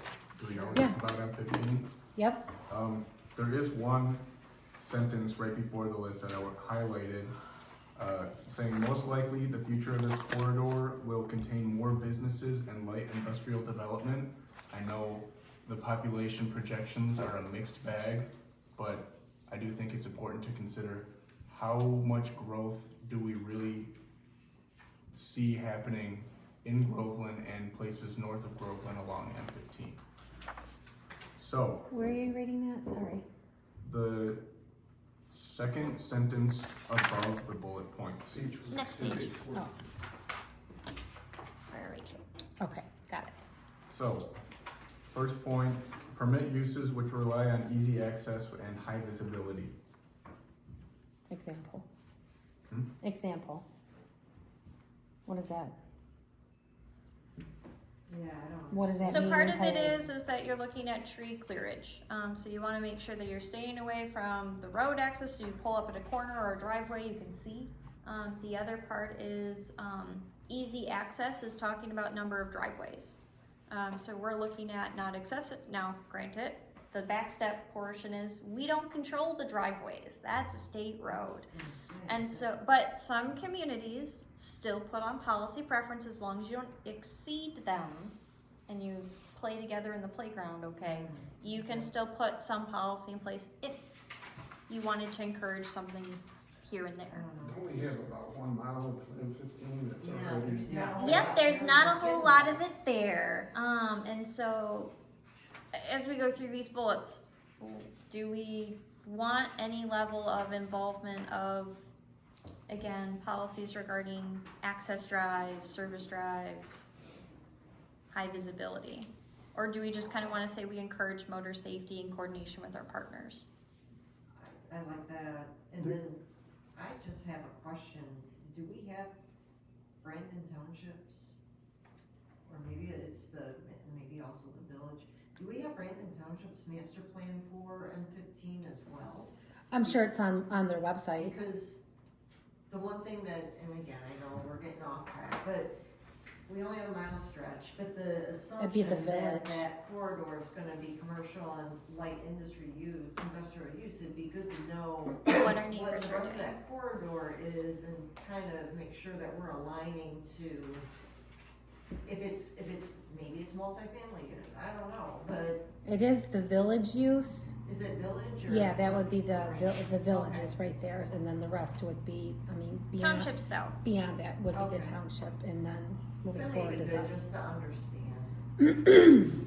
Yeah, I think it's on their master plan is on Brandon Township's website. It should be. It's like supposed to be, right, on their website. So some communities still make you print it and pay for it. I don't know that that's one of them, but that is a thing. It should be on their website. If If not, not, I I'm know the sure we county can, I planner- can get some copies. Yeah. I know the county planner that has a copy. Scott? I'll call Scott. He can get it. You He can can get get it for free. Yes. County calls. Okay. Go ahead with the next bullet.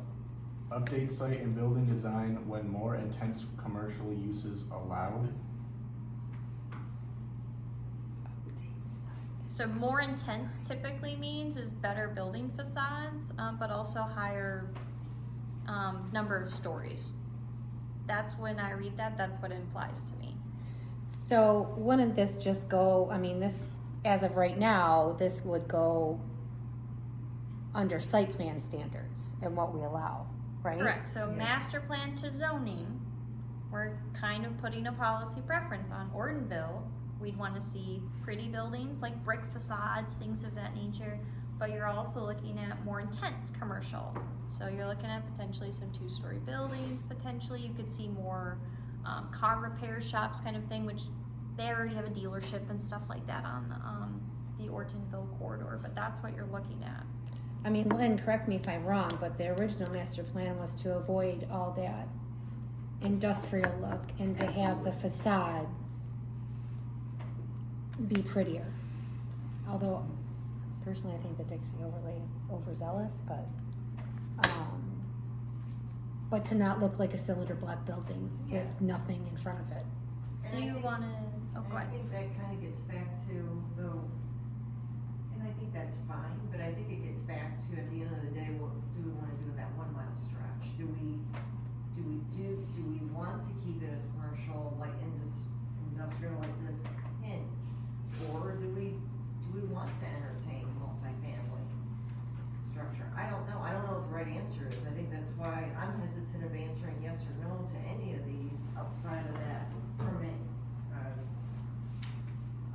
permit uses which rely on easy access and high visibility. I'm kind of hesitant of saying yes or no to any of these until we have more information of what the other community's master plan is up and down that corridor to see what makes the most sense. So that's something that, as we go through these questions, that is something we can look into, and provide a little bit more context. This is just draft 1. And so we're gonna build that picture together. Okay. All right, prevent nearby parcels, especially in residential neighborhoods, to be converted to commercial uses. Yeah, again, I don't wanna say yes to that right now. But you don't have many residential, so that reading made me confused as opposed to, I thought that should be more applicable to Dixie. Yeah. Cause if you look at, cause if I'm, I guess, driving down Ortonville, I'm going, what subdivisions? There are some vacant land that's okay, that we associate with it. There are some residential pockets, other than, again, as you get closer to Grange Hall Road and that intersection, that's where you see that node of commercial, I would say. Yeah. Which I think Because is- once you hit the end, which is Bedrock, that's way commercial, Right. industrial, Right. I should say. Mhm. But in between Beaky's and Bedrock, That's, lots of farm. that's residential. That's Yeah. residential, lots of farm, but it is such a small section. It is. it's just Danny Kelleminer's farm. The vacant land, that's the question, is that, again, Wetland area versus. It is wetland. There's a huge between Danny Kelleminer's farm and Bedrock. There's a huge wetland that it's been up for sale, and nobody has bought it yet because it's so much wetland. yeah, it's hard to build on. So it sounds like when you talk about the maintain commercial and light industrial uses, you're looking at that being a not massive growth out. You're talking about more focused, clustered growth. Is that accurate? Yeah, I think so, yep. You wanna do the next one, Brad? Yep. Update standards to protect M15's natural beauty, visually enhance the corridor with landscaping, setbacks, and natural feature preservation.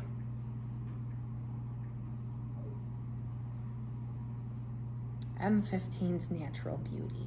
I was gonna say. Well, it's just a swamp. Yes. Got a gross lake on the left. So that might not be applicable. Is that true? I would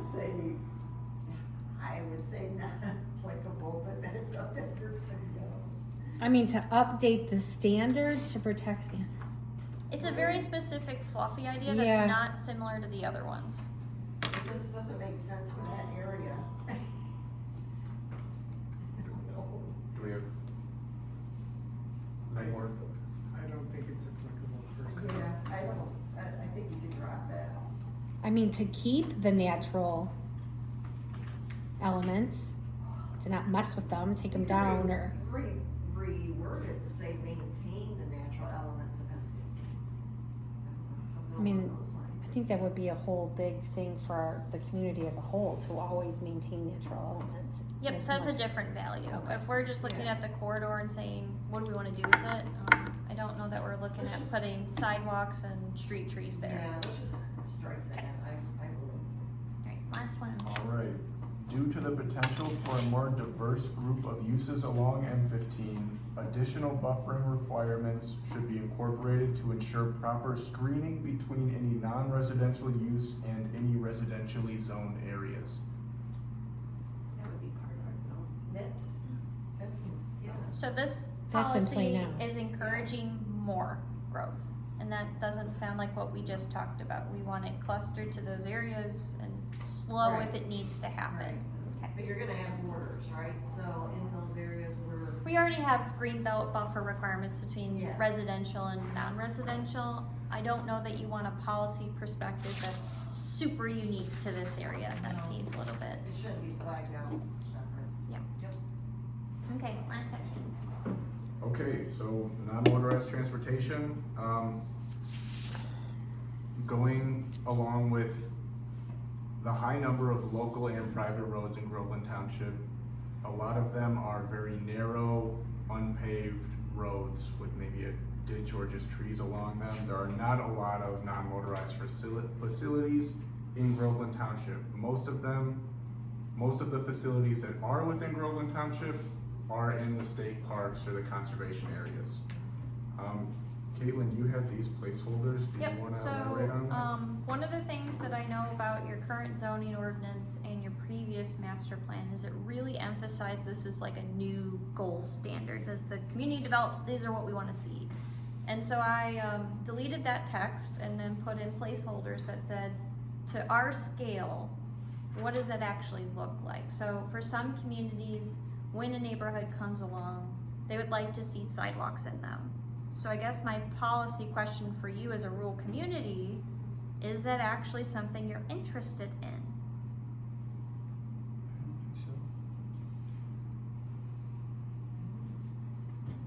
I saw 3 heads go no, so there was a physical response to I that. can't think of any sidewalks in this township. I mean, We would want any. we wouldn't The land. not want any. They can do it or they can't, but I don't think it has to be So there's a like. difference between what, require, encourage, great if you add it. And don't so those are the 3 different general policy I mean, we're not attitudes. encouraging subdivision growth is what it boils down to, 'cause this is newer neighborhoods, which that equates to me, all right, are you going to grow in terms of adding subdivisions? Probably will be new subdivisions coming in just because of the gravel pits. Well, that's what they Yeah, eventually turn eventually into. with that, so. And you're in northern Oakland County. There isn't as much vacant land as there was. I mean, I don't feel, my personal opinion, I don't feel right forcing a subdivision if they don't wanna put in sidewalks. That's up to them. That's, to me, an Well, they have to pave the road. If they Yeah, put in a subdivision, it has to be a paved road. yeah, paved road, but then they don't have to put they don't have to put. Then we would sidewalks. require them to add a sidewalk. Right, and I think that's overkill. Yeah, Were you gonna say, Jenny?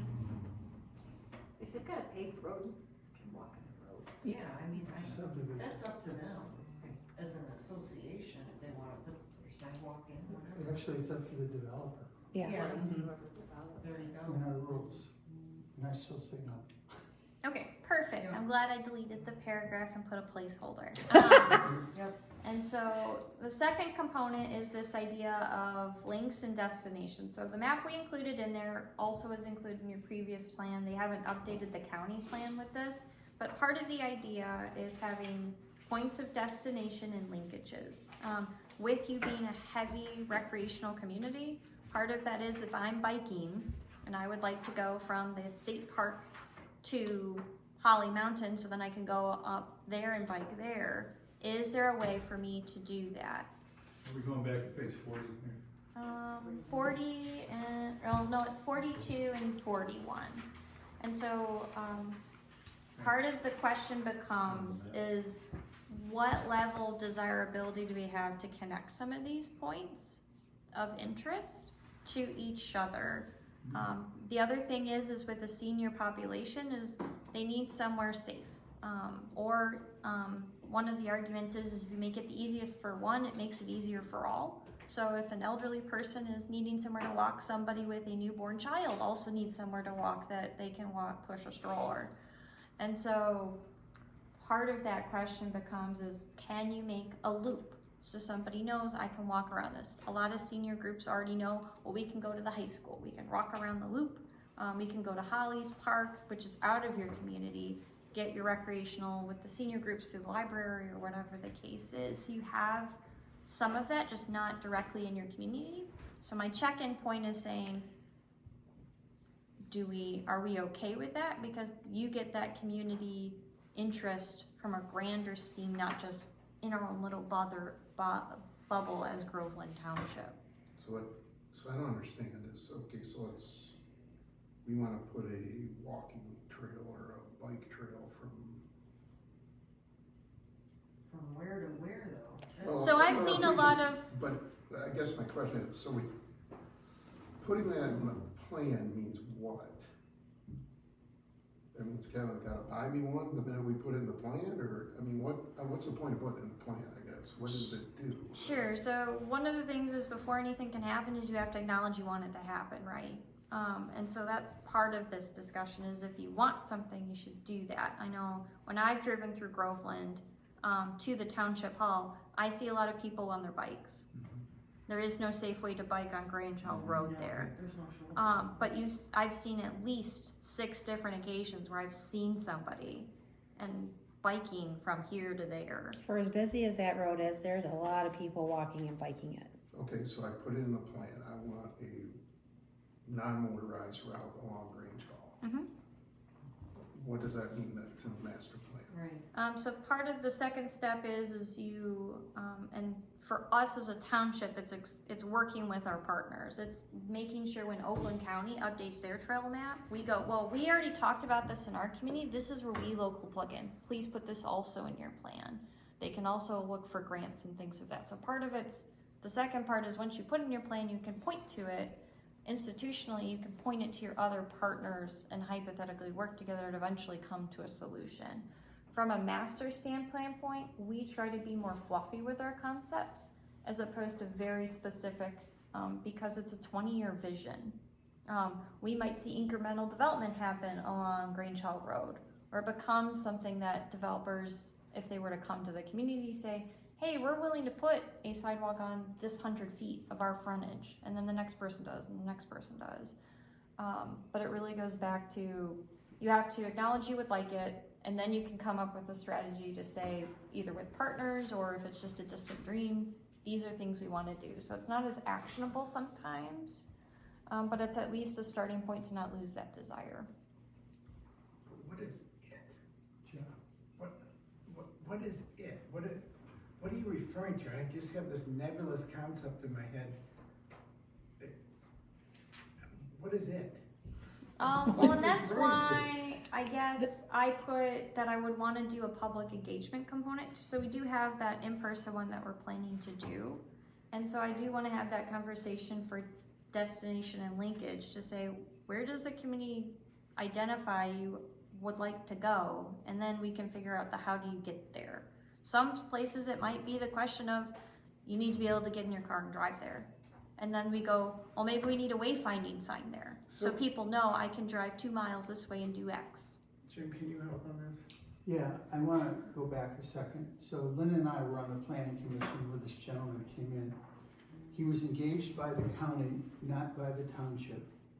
And I need you all to to visualize Dixie Highway between Andersonville Road and, say, Walton.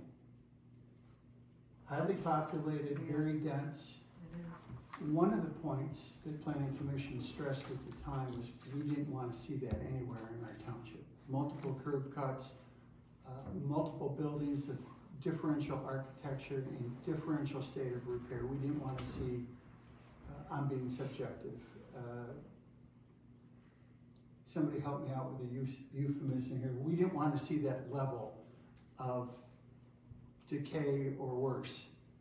Similarly, that was when what we call, and help me, you guys, when linkages were huge, lead and sustainable thinking was nouveau. This gentleman wanted to turn his vision, the way he interpreted these two areas, was a nicely manicured, linked, signed area that we will never be because of our population. Think of Ferndale, but in a more rural setting, that you had the density of people, potentially, you had the desire to go from A to B by walking or bikes, and you needed to do that safely. Our community will never be that, in my opinion, and I don't see how it's ever gonna be given the densities that we have, lot sizes. So this interpretation to me, both for M15 and Dixie Highway, we need to start anew that's more reflective of the community. I hope that helps because most of this is at this point garbage. Yeah, it doesn't, No, it doesn't none work. of this really applies to our area. I'm not defending him, as I remember, I remember now who he is. We also had quite a character that talked about making an ORV park, and I had him confused, but now I think I remember this in better detail, and Lynn helped me out. But honestly, being repetitive, I don't think any of this works for us any longer. Okay.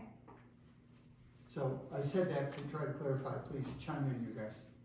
No, thank you for doing So that. I think that statement, thank you, Jim, kind of encapsulates maybe a collective sense with regard to both the Dixie points and the M15 points. Am I correct? Yeah. Yeah, But my question. He wants to know what So- it is. What is the So, it? But I think just Jim's comment stands, as a group, I think we all would agree that we maybe need to revisit the community's desires with regard to those. Yeah, let me interrupt by saying, none of this was reflective of our meeting that we had at Camp Tamarack.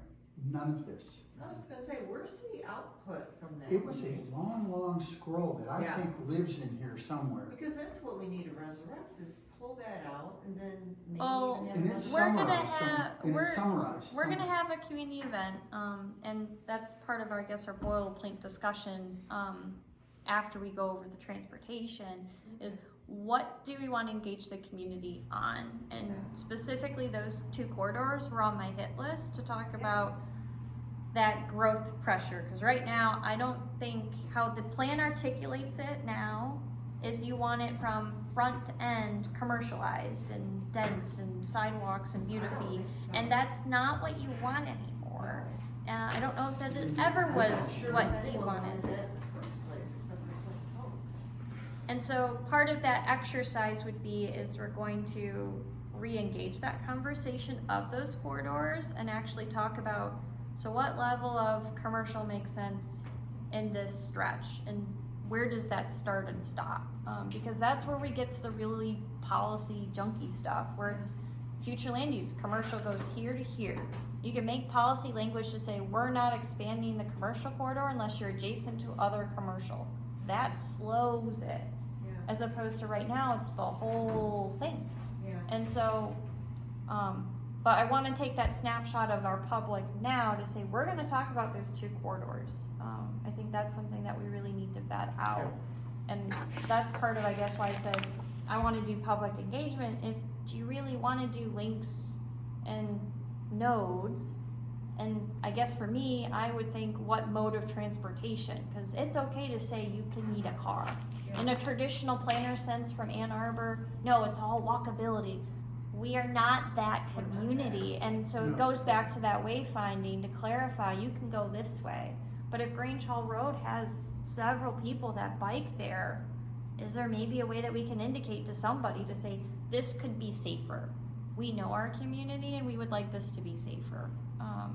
And that's where you could leave it. So to that end, regarding the combination of wayfinding and linkages, I have seemed to notice, you two in particular help me out, seems to be a lot of people that like to park here and walk and or bike into this park. As far Yes. as I know, that's the only linkage that exists. Subjectively, anybody who bikes for any reason in Grange Hall has a death wish. Yeah, exactly. And so if they're out of the cheating pool, that's their own decision. Yeah. Sorry, Yeah. that's the truth. Those are the only things that I see possible. So Dan, to your point, that's the only one that pops into my head. There might be others. The other thing I can think of is you have Ortonville. You're not that far from them. Is how do you link them to your commercial corridor if you do want to see that built up? When you think of that corridor and built up, does it make sense? You already have sidewalks there in some situations. So part of it goes to Ortonville. How do you know you walk that way, or vice versa? And so that's something that I guess would be the only other destination, because you don't want people going.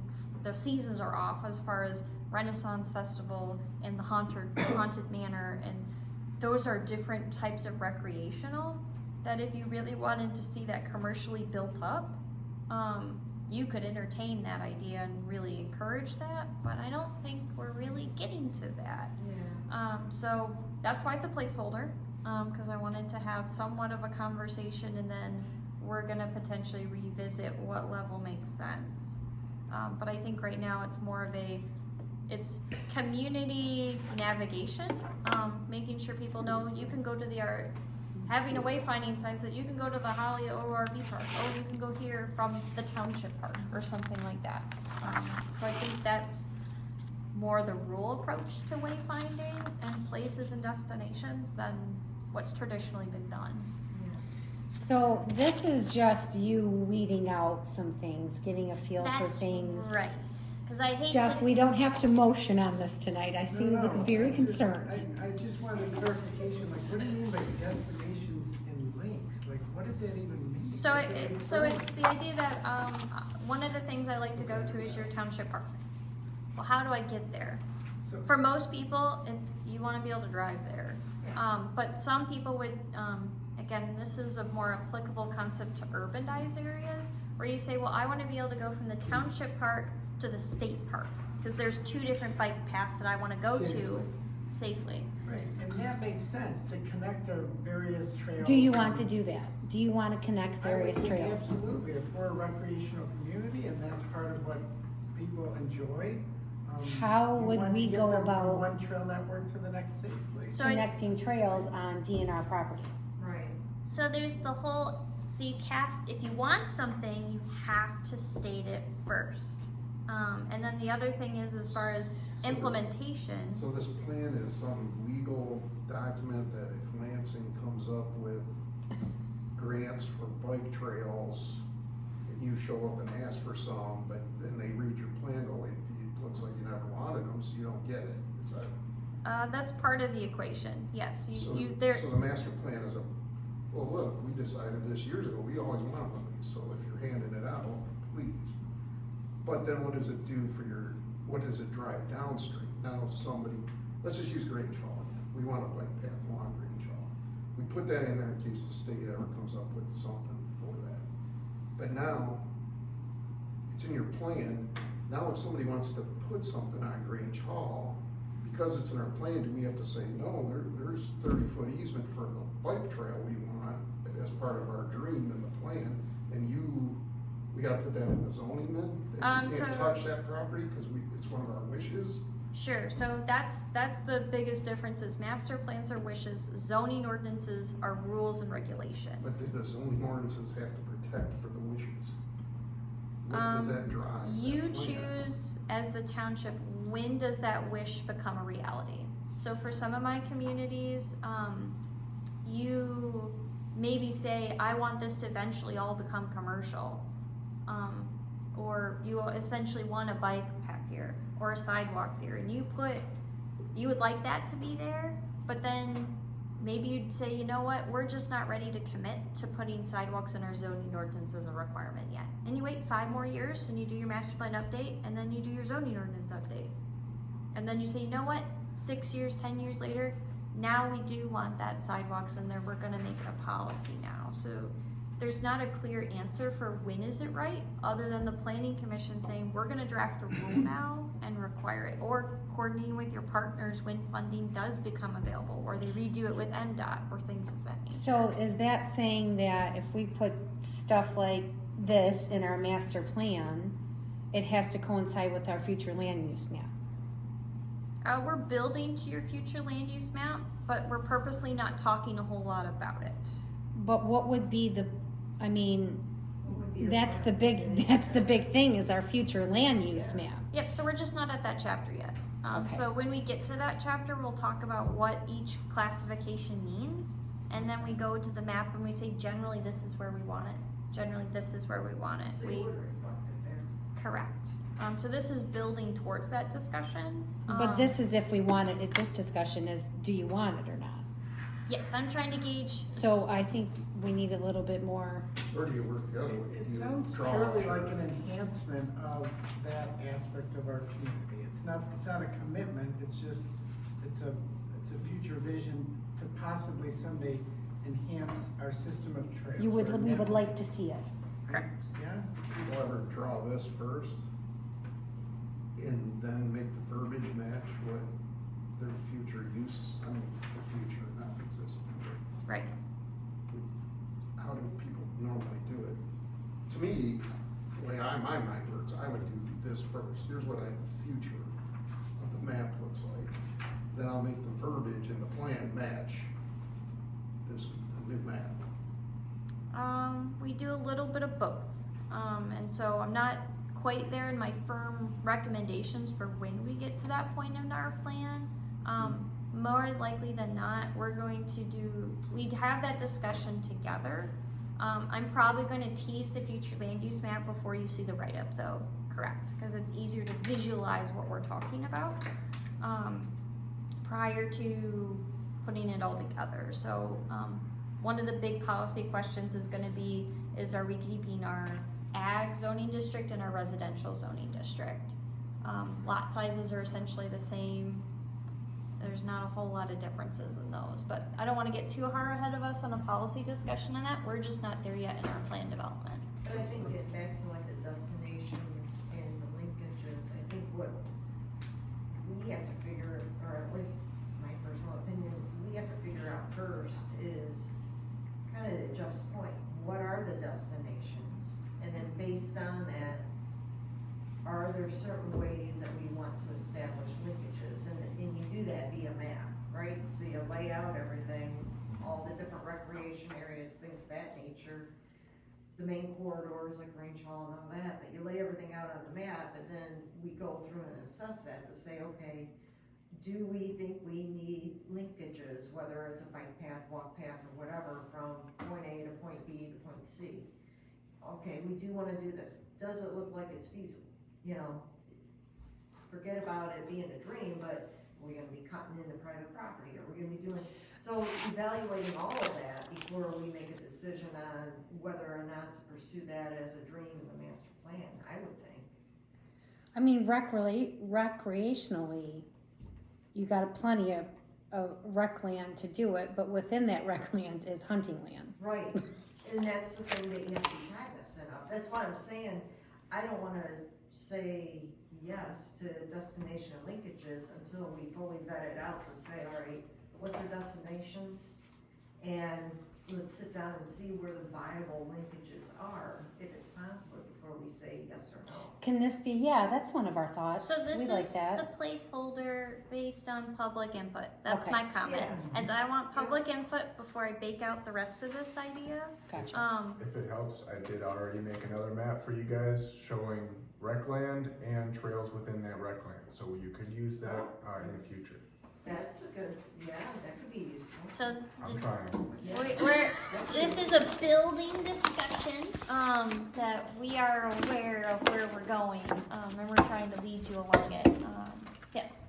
So the public feedback meeting in October, November, you're planning. We're thinking we would want to do that public event, correct, in October, November. Do we show up to that with our first draft, or this, No, we take that brainstorming, input right? first? Nope, so are we done with the master plan content? So far, it sounds like placeholder. If we can make life better, that sounds like a good, and then I can go to the public There's engagement. one question that wasn't me. The Oakland County map? These, Oakland County pathway concept. Yep. There's, looks like 2 of them are under construction in Groveland Township. Mm-hmm. Where, That's the fun thing about Oakland County maps from 2008. I don't have a great answer for that, because that's Grange Hall Road, and that is not, So still a just a trail. still just a concept then, right? Yes, Yes. and so part of it is we're referencing what the Good, 'cause county I thought I was does. missing something. Yeah, nope, and so part of it is with a rural community, we wanna plug into other resources. We're not making our own giant structure. That doesn't make sense for our community size or fiscal responsibilities. So this is what the Oakland County sees Grange Hall Road as a major corridor they would like to see some type of connection point to. Right, so related to Angela, your point about the M15 corridor and looking at Ortonville's plan and Brandon's plan on what they have, that was kind of the idea in putting that in here, where this is from 2008, and it is what it is, but it is still considered a valid document by the county. So it's important to consider that while you're considering other non-motorized facilities. Okay. So if that's it for the plan, what I would then change this to is our community vision workshop. So that was part of the approved scope by the township board. And so one of the things that was mentioned is that they did it in person. They didn't do it at our facility or your township facility. We did it at, is it Camp Tamarack? And so I don't know if they're busy this time in October, November with schools or whatnot. But that was something that we'd like to start kind of coordinating. We want to make sure we have a lot of public notice of this. So I like to at least let people know a month in advance. And so that's why I'm already starting this conversation, is to say, are one of those months better than the other? If we say, oh, well, we know these community inputs are coming up, you really shouldn't wait until January, then we would modify our schedule, because we don't want to get too ahead of the public, because we want their input before we make our master plan and then say, oh, thanks for, providing input that we didn't actually get to hear a chance to hear when it was relevant. Do you remember where it was? Like what center it was at Tamarack? The big one. It's the big Inside of one. it, or the one on Grange Hall Road? It No, was the big main lodge? we. Yeah, yeah. It was at the Buxton Center. I don't know if personally, well, we'll have to ask Tamarack, Scott from Tamarack. I would prefer November I agree. because, Not the third week, so. no. Yes, not too close to the Thanksgiving. It would have to be on the earlier. This is a Oh, that community, too. That too. so this is a community workshop. This is not our meeting. Correct. So, If you're gonna do We it, would do s- it beginning of November. that's what I was thinking, Or the if beginning you're of, like first time we got every hunter is gone. gun season. Yes. The first week in November, there's no hunting, right? Yeah, there's. Bow. There's bow. There's archery. Oh, Dan. I can There's break one not. for a weekday. There's not golf, there's hunting. So topics that potentially made sense. I thought rural preservation made sense as one of them. So you are a open space type community as opposed to active farmland, based on just how much you have. But as you mentioned, there's a lot of smaller farms that you're trying to cater to. So I wanted to talk a little bit about that is that still a major community aspect? What ideas do they like around that? There was a little bit around housing associated with it. I was planning on doing the 2 different corridors. That's why it's not an option, is because I'm doing it. And so, is there anything, I guess, as far as housing or rural preservation or any other topic you think would be really good to get feedback on? Because I am going to do one on the corridors. Well, what is rural preservation gonna cover? Is it gonna cover the commercial on Dixie and M15? No. So, So I would Just say, everything else, you're looking right? at- Long range hall basically is what you're looking at. yep, and then the question of like subdivision development. You can make regulations so subdivisions are not as financially incentivized, or encouraged, as opposed to some of your fellow other Oakland County townships, or even in Lapeer County kind of situations. So that would be a question too, is do people get perturbed by seeing a bunch of subdivisions come up? Right. As opposed to open space. A subdivision is not open space. Having your own corner of heaven off of a major thoroughfare and then you see the mailbox 300 feet that way, that's open space. So these would be significant topics. So If we're each of inviting- these, I'm looking for no more than 4 topics. You don't have to pick them all if you don't have an idea. I have plenty. But I want to make sure that they're about 15-minute to 30-minute exercises. So I'm doing one on corridors, that I'm already doing. But I wanted to check in and say, do you think people would be interested if you put, we're going to talk about the rural components of our community? Is that going to get a portion of our demographic at that meeting to say, what does that look like to you and what is your value? I think so. Okay. Yeah. As opposed to like housing, specifically, like we don't necessarily see our community saying, we want to see a lot of housing growth. Is that accurate? There was some dialogue about senior housing. That's what I was gonna bring up, because, and maybe that goes into a combination of, that can almost go into the corridor conversation too, right? So, or just in general, because you did bring up a valid point, and looking at the age demographic of the area, that could be something to bring up in one of these workshops, is when it comes to, Aging in place, like is there somewhere for them to be? yeah, something along those lines. Maybe that's a topic in and of itself, and it dovetails maybe in the corridors or elsewhere on the. Part of it is I want to make sure I get input that you would like. There's certain portions that I have a hunch on, and so that's what I'm doing. But I always try to make sure that I talk with you first to say, is there any other big things you want to talk about? Like, do you want to bring up Bess at this community meeting? I think the answer is probably no. But we can talk about commercial development. We can talk about the corridors where we really want to see that happen and what level makes sense. And what type, right? If Yep, it's absolutely. Retail, restaurants versus light industrial, trying to gauge Absolutely. residents from that aspect. Yep. So it doesn't sound like there's any, it sounds like rural preservation is of a value that really was glossed over in the previous master plan. You'd like to see that revitalized. And then the corridors, you're really like, you know what, the previous plan where you pulled that content, that isn't our vision. And so that's where you wanna see something else. So Caitlin, what other aspects of the master plan will be kind of scrutinized to the extent that we've done during our discussion here tonight? Is this it? Is this is? All of it.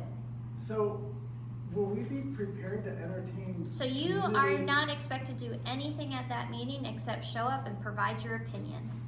And be a But just as participant. far as identifying topics or, you know, points of significance that should be revisited, are we there?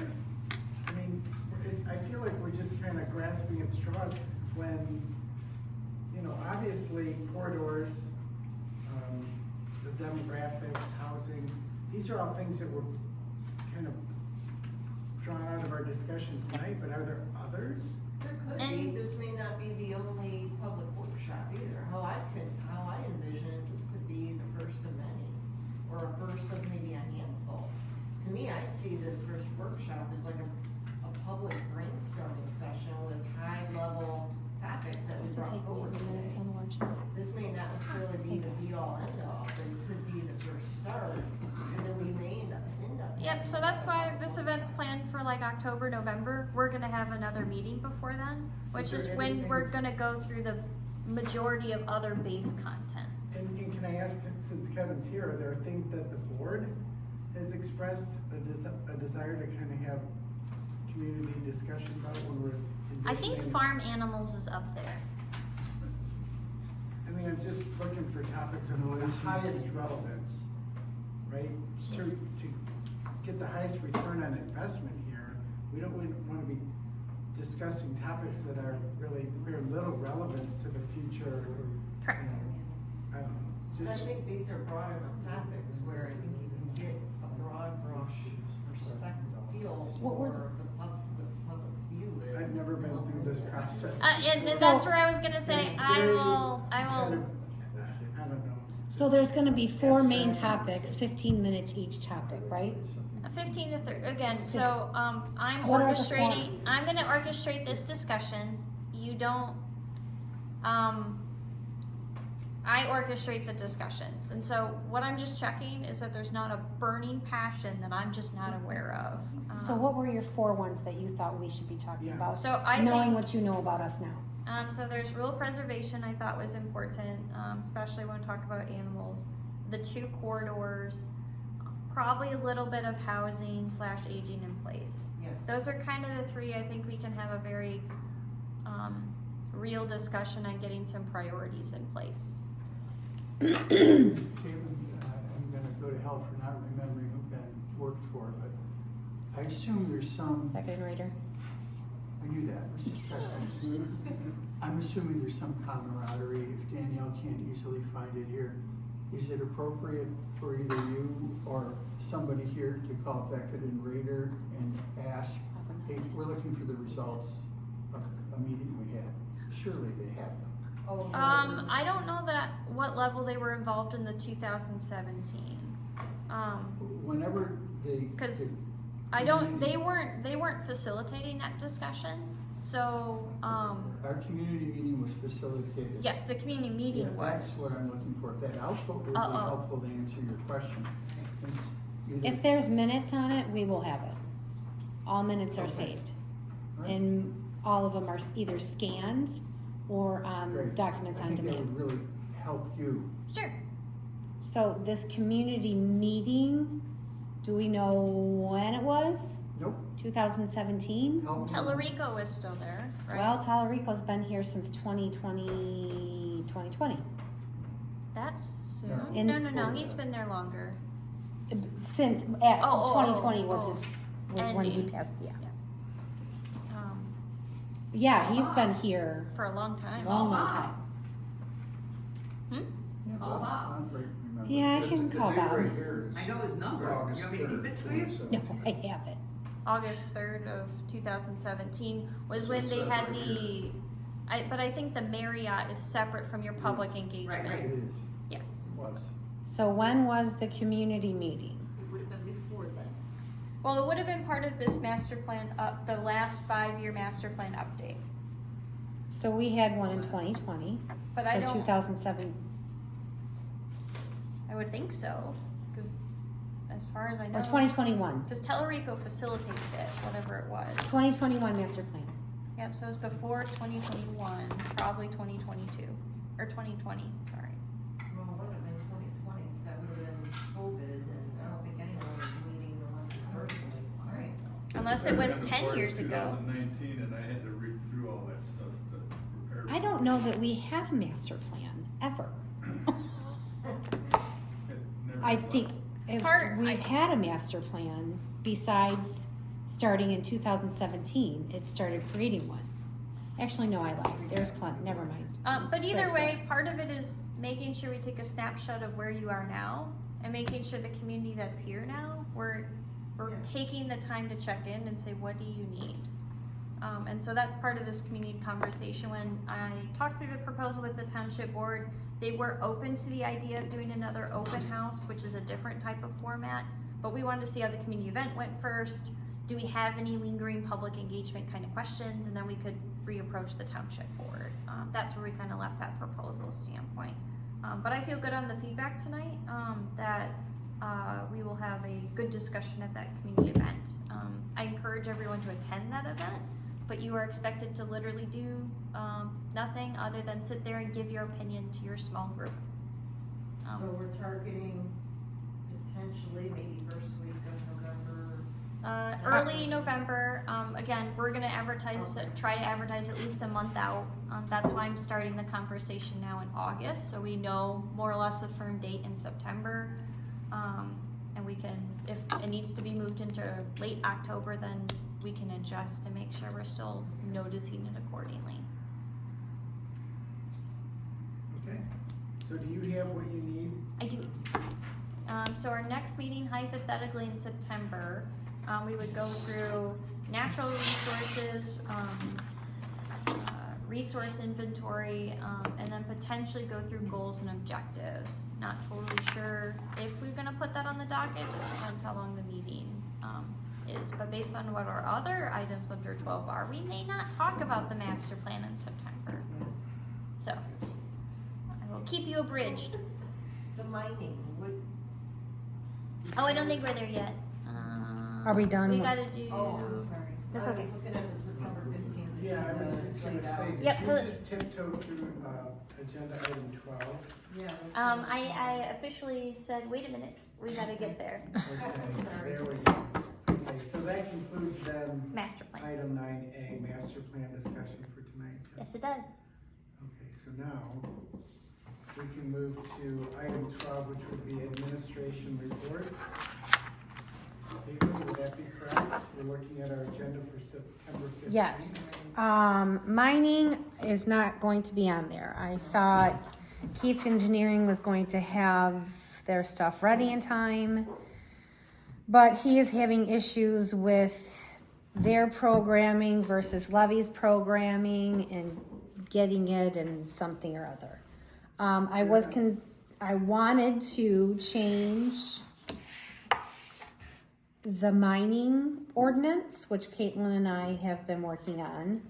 I can eliminate the planning commission and do it administratively because the consent judgments all say something totally different. Oh, okay, cool. So, basically we're gonna put the planning commission back in and just take out a couple of those, 47,000 copies and, Yeah. all that stuff like that. Okay. So, anyways, mining probably won't go until October, and we don't have, as far as I know, the consent judgment says that if there is no renewal of an active mining permit, it is used the previous one until a new one is submitted. I'm not too sure, but that's kind of how And things that's a roll today. Police This power way. ordinance, so that doesn't have to go through the planning commission for approval. The mining? Yes, it's very late this year. It's always much earlier in the year. Yes. It's unbelievably late.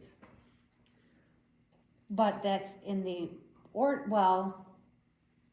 in the consent judgment, it says it has to go through planning commission. Yes. Yep, no, so so that Okay. actually, I was talking about the redlining to change the ordinance. Oh, no, that's different. that's totally, no, we don't, and you're right, this is, and Dave Vordine, I'm gonna throw you under the bus, I blame Keeft. And just, they've been so busy, and I haven't pressured him or pushed him to do it, cause he's been so busy, I was so busy, so we're really running off the last one, but we'll have this one very, very late, but next year is gonna start right when it's supposed to, because their flybys are in August. And the last one he's getting now to do the pits are the ones he'll be using for the This year. 2026 mining permits. Oh, it's gonna use that for 26? Yes. Not this year, even though. Well, no, he'll have it for this year, cause so we'll at least have October to May of 2025. And then they start the process of 2026 in January, Right. because it has to go, PC Township. PC to the township, and Caitlin and our engineer Tim Giudice have to review it, and so it's a pretty long process, like 3 months, something like that, 3-4 months. But we will be ready next year, They've been put on notice. and they have to find a different way how to get their information over. We will have a new site plan though coming. Tamarack is redoing a new village. Neat. Which they've submitted the plans. I just got everything today. Submitted the plans. They've paid. We have an escrow for them from a while ago that they're gonna use. This would be for September. This would be for, I don't want to be September. I don't think it'll be September. I'm thinking No, because October. we have the month, we have the new process where we do an internal review before it comes to you. Okay, so probably October. I'm gonna say October. It's already, we're beyond halfway over here, so yeah, probably October. Cause I'd really have to get everything, everything, I could get everything to you guys by tomorrow, but, I had to check a calendar. okay, I forget what we put in our application when our due date was, but I thought Okay. we put it earlier. okay. Anyway, So Danielle, does that summarize the mining?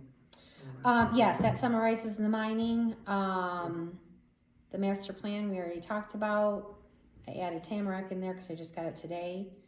And I'm gonna let trustees or let us be updated on the best. I'm gonna be filled in. I guess if the township board comes to an agreement, the best will be back here for the ordinance. so there's a series of administrative recommendations to change some language. One of the most significant ones is changing the zoning district. And so we had it originally in ag, which is majority of our township, in that rural kind of area, to changing it to being in the industrial park. Good. Infinitely smaller. When you do, the general rule of thumb is when you change, significant changes should go back through the planning commission to get a blessing prior to them just being adopted. And so it is recommended when it's that significant that you should probably come back to the planning commission because it's a major zoning difference. It is making it smaller. So some communities, you can argue that that's making it less intense. So and so therefore that doesn't have to go back, but every community has to make their own transparency And it's- choices. And remind me, is this the proposed new location, which is the township land being leased out or Correct. sold or? So this is by switching it to being in our industrial zoning district. That would be potentially something is that they could buy property in the township and convert that over. And that's an area that's located, across the street from the dump? From the new fire hall. By the new fire hall, okay, I was just On the trying south to side of the remember road. where. Mhm. There's a few other minor changes. So I talked with the fire chief. He wanted a rewording of one of the provisions, so that was also done. We changed some of the different setbacks and stuff based on discussions and things of that nature. So that's why it's coming back to you. Is there's some of those changes that are deemed to be potentially more is the township board voting on if they want to send it back or not? It's gonna get sent back to the planning commission. Okay. If that's what you're asking. Yeah. So it's because of those significant changes, there'll be red lines, so that's what'll come back to you is showing those, I think it's 3 or 4 changes. Then you would then go look at it, review it, send it back to the township board, and then they could take action on it. So this is just a substantive revision of the earlier proposal that was sent to the board. They're sending it back. This is a YO. This has nothing to do with the application of the previous applicant, right? This is just, It's the why. this is the YO. This is us looking at the ordinance, considering the objections or the proposed modifications that would be coming back from the board, and then collectively making a decision on whether we would propose approval again or not, Right. correct? Mhm. Is it gonna be as contentious, or can you not? So I don't believe you're gonna have it as another public hearing. You're not legally required to. Jeff, if it will help, I'm gonna say that the clerk will 100% want a public hearing. Well, you're gonna have a full house either way. That's fine. So that's a township discretionary component. You're not legally required to have another public hearing at the PC level for this, because you Oh. already did. And so these are a few minor, or I these would are think some if there's a public revisions hearing, it that should are, be at the township board level, not here, I mean, because that's where the decision is ultimately made. hey, everybody, I just wanna, state that at the last board meeting, the level of contentiousness had gone to maybe about 5%. Can't say it was acquiescent, but the notion that this is the best of an evil thing seemed to permeate.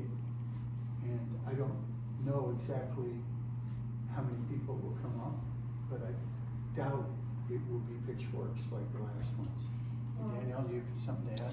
Well, I mean, was it calm and quiet because it was tabled and everybody was happy it was tabled? I don't think so, but I respect your opinion.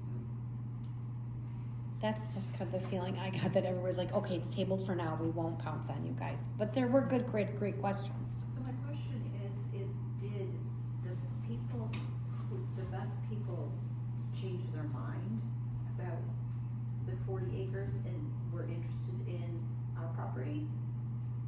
Yes. Okay. So there've been conversations. Yeah. Is this going to be, are we selling our property as a one-time only, or are they leasing it? It's a combination of both. They will lease to us.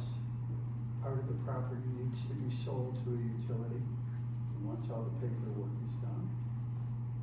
And Does this have anything to do with the DTE meeting that's going to be? no, No. and to Danielle's point, yeah, she could be right, and part of it being tabled might have diffused the bomb, but we're talking about the ordinance now. So it's a different topic. The community may not see it that way, but we're just gonna be focused on the ordinance. The meeting before was for the lease agreement with Woonson Vesper.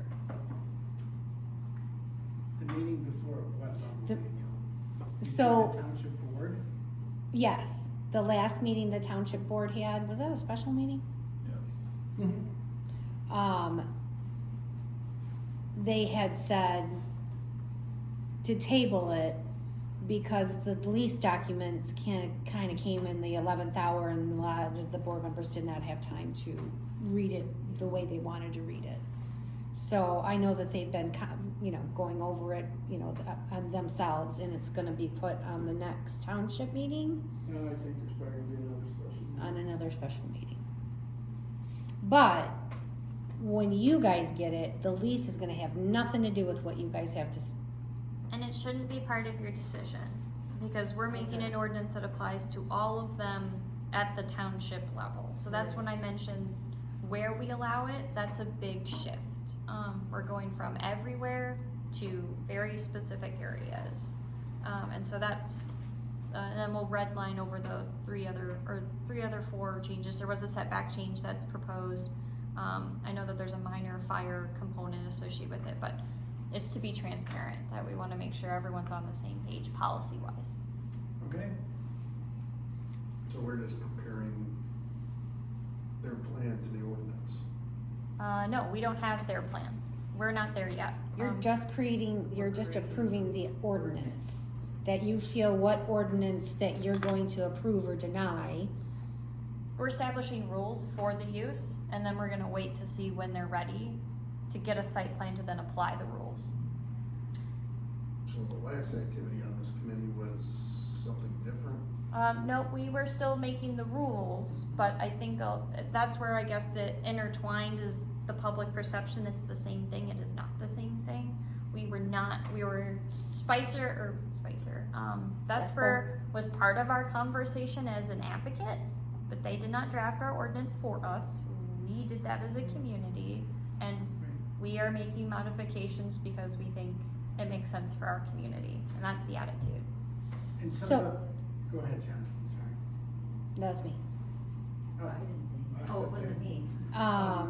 So we got approved, you guys passed the last while, you guys recommended approval as a board Right. together. It was by majority, Right. it passed. Then you sent it to the township board, who denied it or tabled it. No, no, no. They took it. Yeah, They never took They it to the board, that's right. administratively looked at it, has some revisions, they're significant enough, it's determined it should come back. And so that was gonna be my question.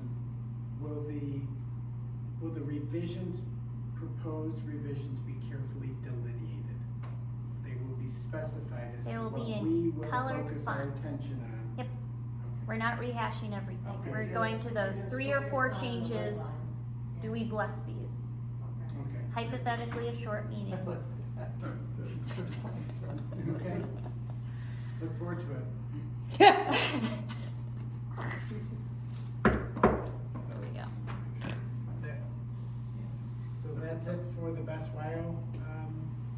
Our next meeting update, so depending on that, again, we could choose, we'll talk administratively, but, if we think that's gonna become more of a packed meeting, then we're not gonna talk about master plan. Cause I don't want us to be making a lot of policy decisions late at night. There is no strict timeline on the master plan process. We wanna diligently move along, but we have time to play with, so not too worried. Jeff, Yes, Jim. also, the township board wanted to, put back on the shoulders of the planning commission to have discussions about animals making noises, as I remember. No. Huh? Animals do make noise. I have notes in there that say we're throwing something similar to that back to the planning commission. We put a hold on all them as the The text text amendments, amendments. they're on a hold. Perfect, okay then. Animals making noise. Well, in the that's how I noise, wrote in the noise There's a ordinance, noise ordinance we and there's, we excluded animals Yeah. from being enforced. So the whole rooster conversation in our noise ordinance, we said we are excluding, but roosters, we had a larger conversation, it would come back, and now it's in the subcommittee, so. We're working on lots of things. Okay, that's it for that aspect of the agenda? Yes? Yes. Any other public comments from those here tonight? If you stayed for 2.5 hours, first, if you would introduce Because I yourself. was wondering if we can clearly hear what's happening with Woodson Vespa. you would have to come to the township meeting, township board meeting. I want to know I'll be when there. it will be. Special meetings are supposed to be announced 10 days in advance. 18 hours. 18 hours. I was misinformed. I would appreciate if I can be informed. Sure. I'll be glad to talk to you as soon as these people get to go home. I want to get home too. Yeah, no, I'll be glad to talk to you. You can stop in and see Kevin anytime for a one-on-one. Anytime, I just need to know when I should come and see. If you just want to talk to Kevin and ask questions and get some answers yourself, he has got an open door policy. He's more than happy to. I don't blame him. I want, in principle, to be able to find out when things happen. Sure. I'll get you information. So she wants to know when the special meeting's gonna be, I think. Yeah, Correct? yes, she wants to be You notified. haven't decided yet, correct? I want to know how it's being announced. Yeah, there won't be. It'll be put on the sign. Because we're the planning commission, it's just ordinance with us, so it's gonna be through the township. Yeah. Even all of the other discussion is very relevant because the stay-in-place idea, Yeah. we don't know if this is the place. And if I'm lucky enough to live 20 more years, I'm paying much more attention than ever before. The fact, okay, this, more than 30 years ago when I did homework and I understood that within southeastern Michigan, this had the most parkland. That's what got me this far north. Yeah. Left West Bloomfield when the population was going up too much. Left White Lake when the population was going up too much.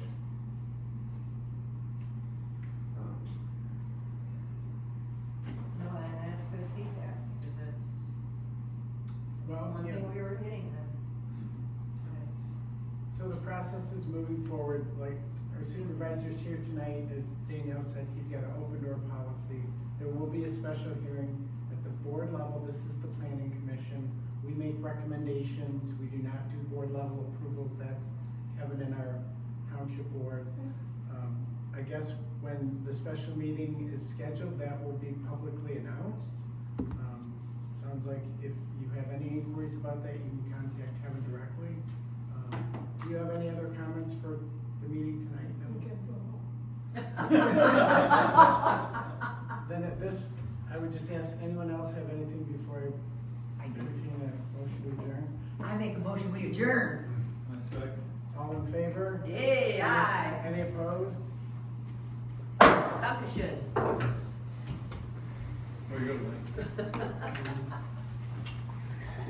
9:42. Damn. 9:40. Hey, Brad,